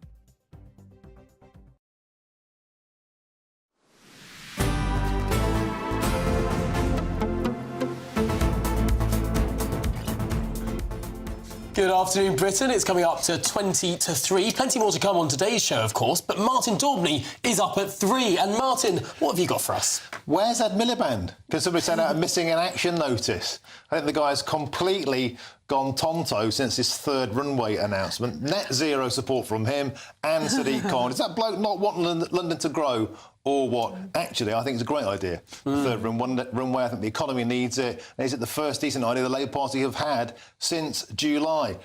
The data they continually try and hide from us is the number of foreign-born nationals claiming benefits in Britain. I've tried multiple times, every department, to get this data. Today, I've got my hands on it. Ooh. We've done some deep diving data, and we've got, for the first time, data by nationality, by ethnicity, for unemployment benefit claimants in Britain. Guess what? It's doubled in 20 years, and foreign-born nationals are twice as likely to be on the dole than Brits. That is just the tip of the iceberg. When we dive into the nationality, and astonishingly, by gender, women versus men, it's an absolutely mind-blowing set of data, which is certainly going to put the cat amongst the pigeons. Wow. A GB News exclusive. That's coming up on my show, 3 to 6. That completely defeats the argument that we need immigration for work if people are coming here and then not working. Men no. That is not the case. A little bit of Frongley there. They are in a serious pickle. We've called them out. We've got the data. Don't miss it. 3 till 6. Well, we'll be watching. Martin Daubney will be watching you live here on GB News. Now, Lister Motor Company, Britain's oldest racing car manufacturer, has put future plans on hold to produce new cars due to the government's combustion ban. Well, in a statement posted online by the Lister CEO, they've said that in the past the small volume car manufacturers were exempt from emission demands, but so far the UK government has yet to state if this exemption will continue, putting their business at risk. Well, they're calling on the government to urgently update that legislation to say that all manufacturing companies need time to change. Joining us now is the owner of the Lister Motor Company, Lawrence Whitaker. Lawrence, thanks so much for being with us. You run a great British business, but you've been left in the lurch by the government. Well, it's not just me, it's everybody who relies on the type approval to make small volume cars or anything indeed. I mean, there's a lot of ambulances, fire engines, you name it, ice cream vans, not just supercars that are made under the SVA type approval. And at the moment, there is nothing out there at all in our country that says we'll be able to carry on making cars under that type approval when the new ZEV mandate comes in. And that obviously that's 2035 at the moment. Keir Starmer has said a few times it's going to be 2030. But there is just nothing out there for us, or small volume manufacturers, to give us any comfort that we could invest. Because obviously making a new car takes a very, very long time. And if we're going to invest £5 million in the next new model, which obviously we want to do, and whether that's electric or whether it's petrol, obviously we just need to know what we can do. And if we make a petrol car, will we be able to sell it past 2030? So am I correct in saying that the previous understanding, perhaps even the legislation, was that manufacturers that produced 1,000 or fewer units a year were going to be exempt from this mandate? Is what you're saying that you no longer know if that still applies, and that essentially the government needs to come out and say one way or the other? When did this change? Was this a mandate under the last government that's now lapsed? Yeah, it was obviously Boris Johnson brought out the mandate for non-emission vehicles by 2035. I think it was 2030. Then they moved it to 2035. Now there's talk about moving it to 2030 again. And ever since that mandate has been announced, Britain has never said whether they will allow small volume manufacturers like ourselves to carry on manufacturing cars. Obviously, in Europe, I know that they have said that people who make less than 1,000 cars a year will be able to carry on.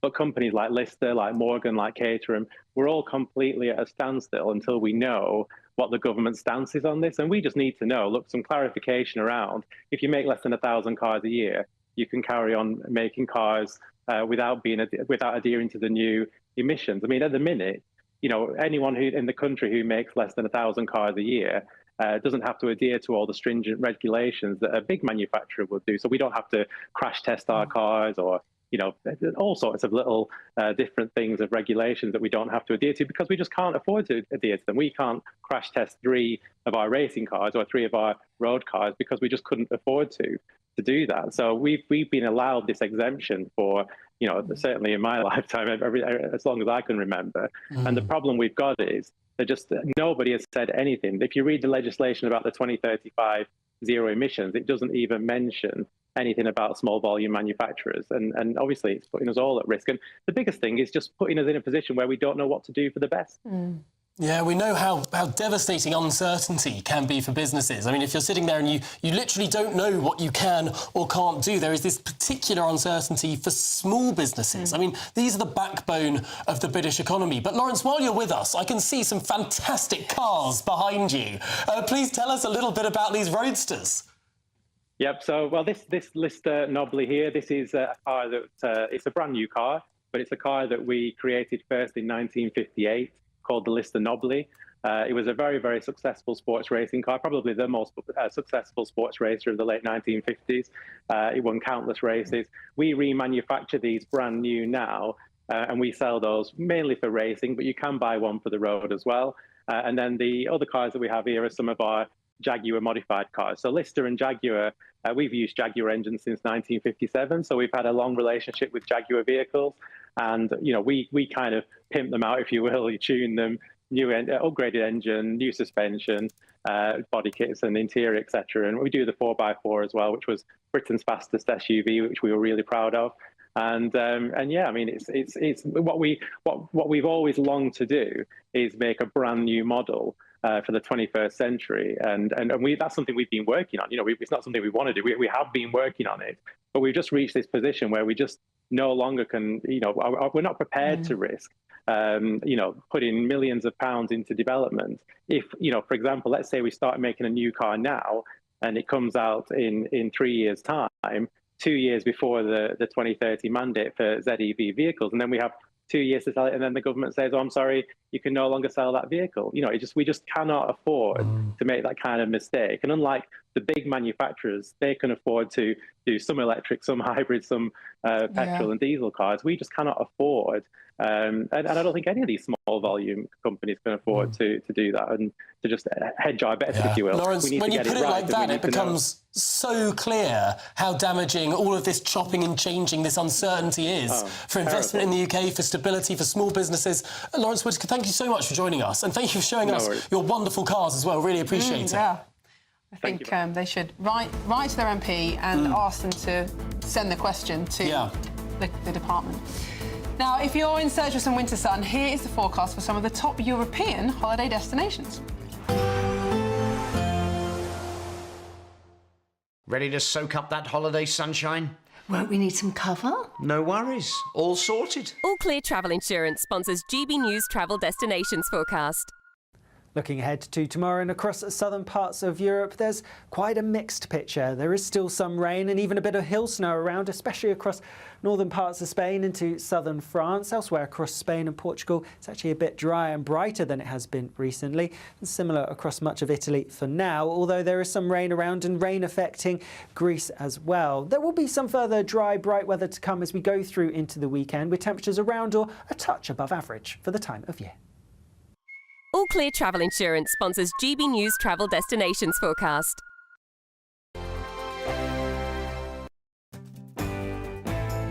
I'm Andrew Pearce. This is GB News, the People's Channel, Britain's news channel.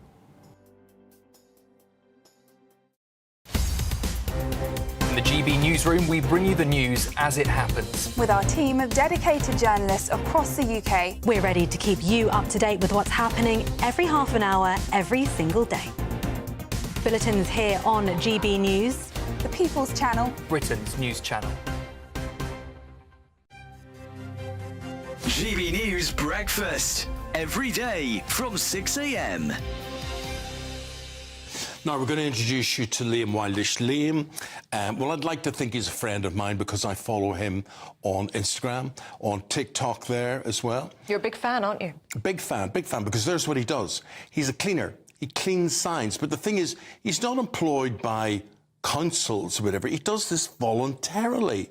And you sort of think to yourself, well, who cleans these signs? Why have these signs been allowed to get into this terrible state of disrepair and filthiness? So basically, long story short, about 6 years ago, I used to be a window cleaner. In the community where I lived, I noticed all of the road signs were filthy, and I was perfectly equipped to clean them. So basically, I cleaned the road signs as a bit of a thank you to the community and sort of make a little bit of awareness of my window cleaning business at the time. Sort of cleans up the area, makes the road safer, and that's kind of how that started. And people found it like a really satisfying sort of approach. So that sort of led on to today of a video in cleaning the dirty road signs and making sort of satisfying content with it as well. What is the equipment? What have we got here? So this is a water-fed pole system connected to a backpack, which is what feeds the water through the end of the brush there. It's perfectly equipped to basically remove this green dirty, it's like a mildew build-up that you get on the signs.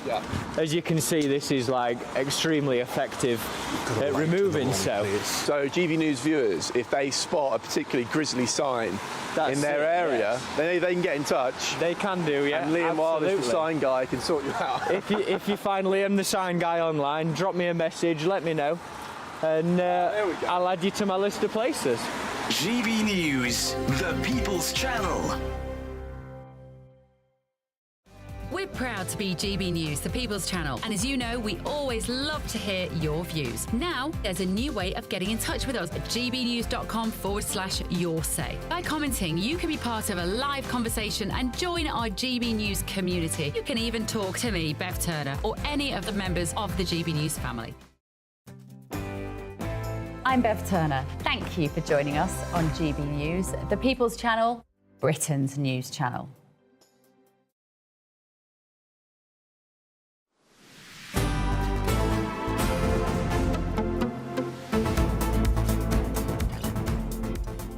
Welcome back, 10 to 3. A group of volunteers have been banned from using a lawnmower by council health and safety rules.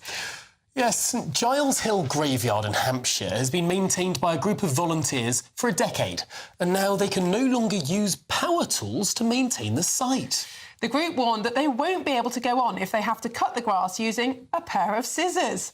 Well, we're joined now by the chairman of the Friends of St Giles Hill Graveyard, David John Stewart. David, thank you for joining us. Is this health and safetyism gone mad? Pretty well gone mad. I mean, we've been, as you said, looking after this graveyard for 10 years. For the first 7 years, it was still under the control of the church, and we started with an overgrown place which you couldn't get into, and really cleared it, and have been developing. Oh, a nice picture there, yeah, developing it into not only a place for locals to visit, but also a wildlife area.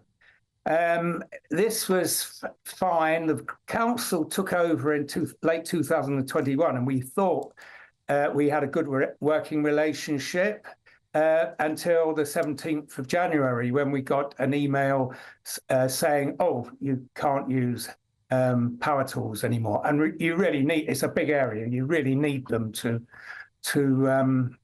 do the job. Since then, we have had progress.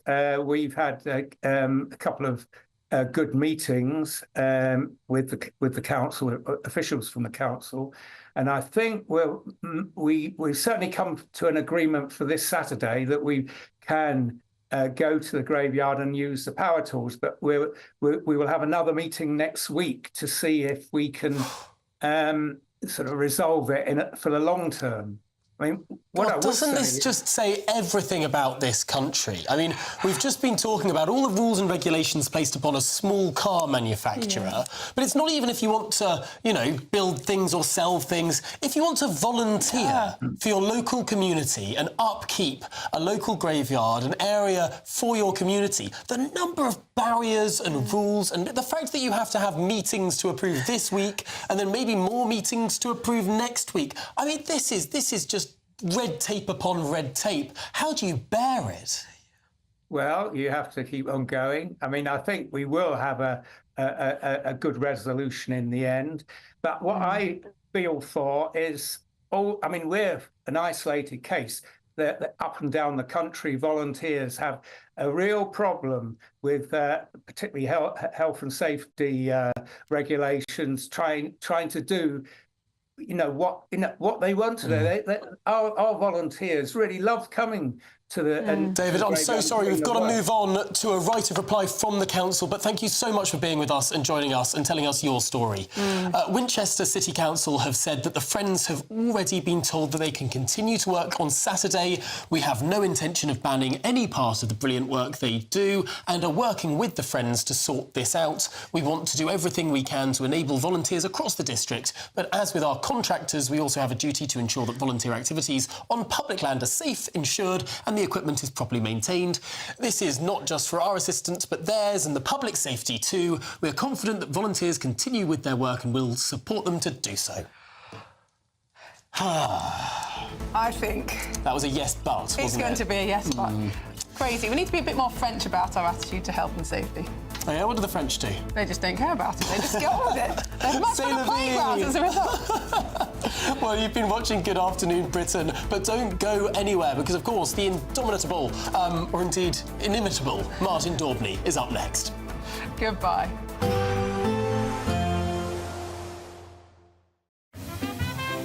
Heavy showers first thing will be followed by a warm, cosy day. Boxed boilers. Sponsors of weather on GB News. Hello, here's your latest GB News weather update coming to you from the Met Office.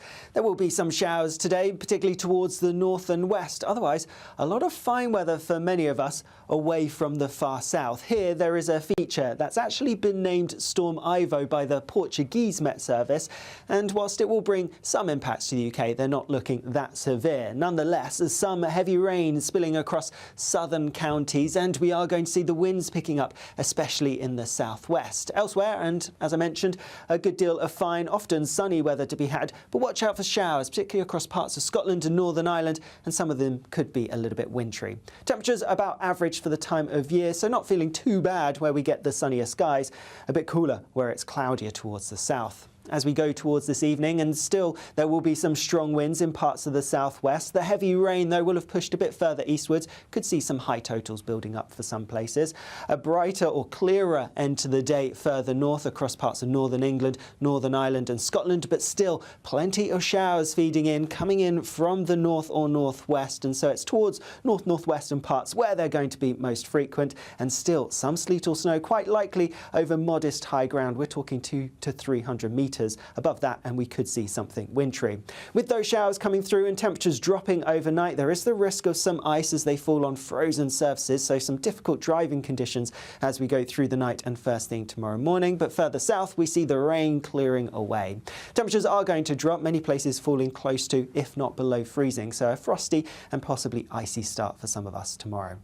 Otherwise, though, it is going to be a pretty fine day. Still some showers coming in on that northerly wind, so a few showers are possible, but for many, it's looking largely dry. Decent amount of sunshine on offer, but a bit of cloud and some rain starting to push in from the west later on. Temperatures on paper similar to today, but for many in the south, brighter.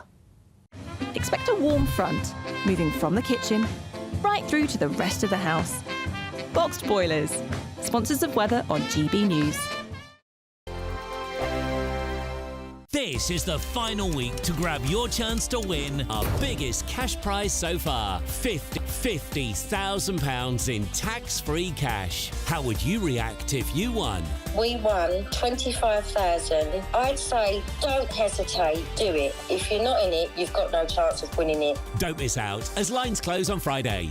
For another chance to win, text cash to 63232. One entry costs £2 plus one standard network rate message. Or text bonus to 63232. 5 entries cost £5 plus one standard network rate message. Go to gbnews.com/win. Entries start from just £2. You can call 0903 681 3232. Calls cost £2 plus your network access charge. Or post your name and number to GB10 PO Box 8690 Derby DE1 9TT. UK only. Entrance must be 18 or over. Lines close at 6 p.m. on the 31st of January. Please check the closing time if listening or watching on demand. Good luck. Join me, Camilla Tominey, for a frank and honest discussion with those in power that cuts through the spin and gets to the heart of the issues shaping our nation. You haven't confirmed that you want to stand as leader, but you haven't ruled it out either. This report basically says that he's not fit to stand trial. Is he indecisive? Incompetent? I deliver the dose of reality Westminster needs. That's the Camilla Tominey Show at 9:30 every Sunday on GB News, the People's Channel, Britain's news channel. Mornings don't have to be tiresome, especially if you have the right company. Wake up to news as it happens, opinion and debate, and of course, a little bit of entertainment too. Because when the kettle's on, we're on. That's Breakfast on GB News, a show worth waking up for. Every morning from 6 a.m. Only on the People's Channel, Britain's news channel. We'll spread the news, you spread the word. It's Patrick Christie's Tonight, and here we do things differently. It's explaining the absolute madness of this, doesn't it? It's explosive. I mean, this is very good. It's lively. 850. Your government sat there short and it did nothing. It's controversial. And the Middle East has been in turmoil since before I was born. It's everything you need to kickstart your evening. Everyone's had their Weetabix tonight. I love to see it. That's Patrick Christie's Tonight, weeknights from 9 p.m. Only on GB News, the People's Channel, Britain's news channel. Hi, I'm Michelle Dewberry, and my show is your opportunity to cut through all the noise and dive in headfirst to some robust debates. Ideas clash. Situation, isn't it? No, Because the failure is you're deliberately avoiding my point. Nothing's held back.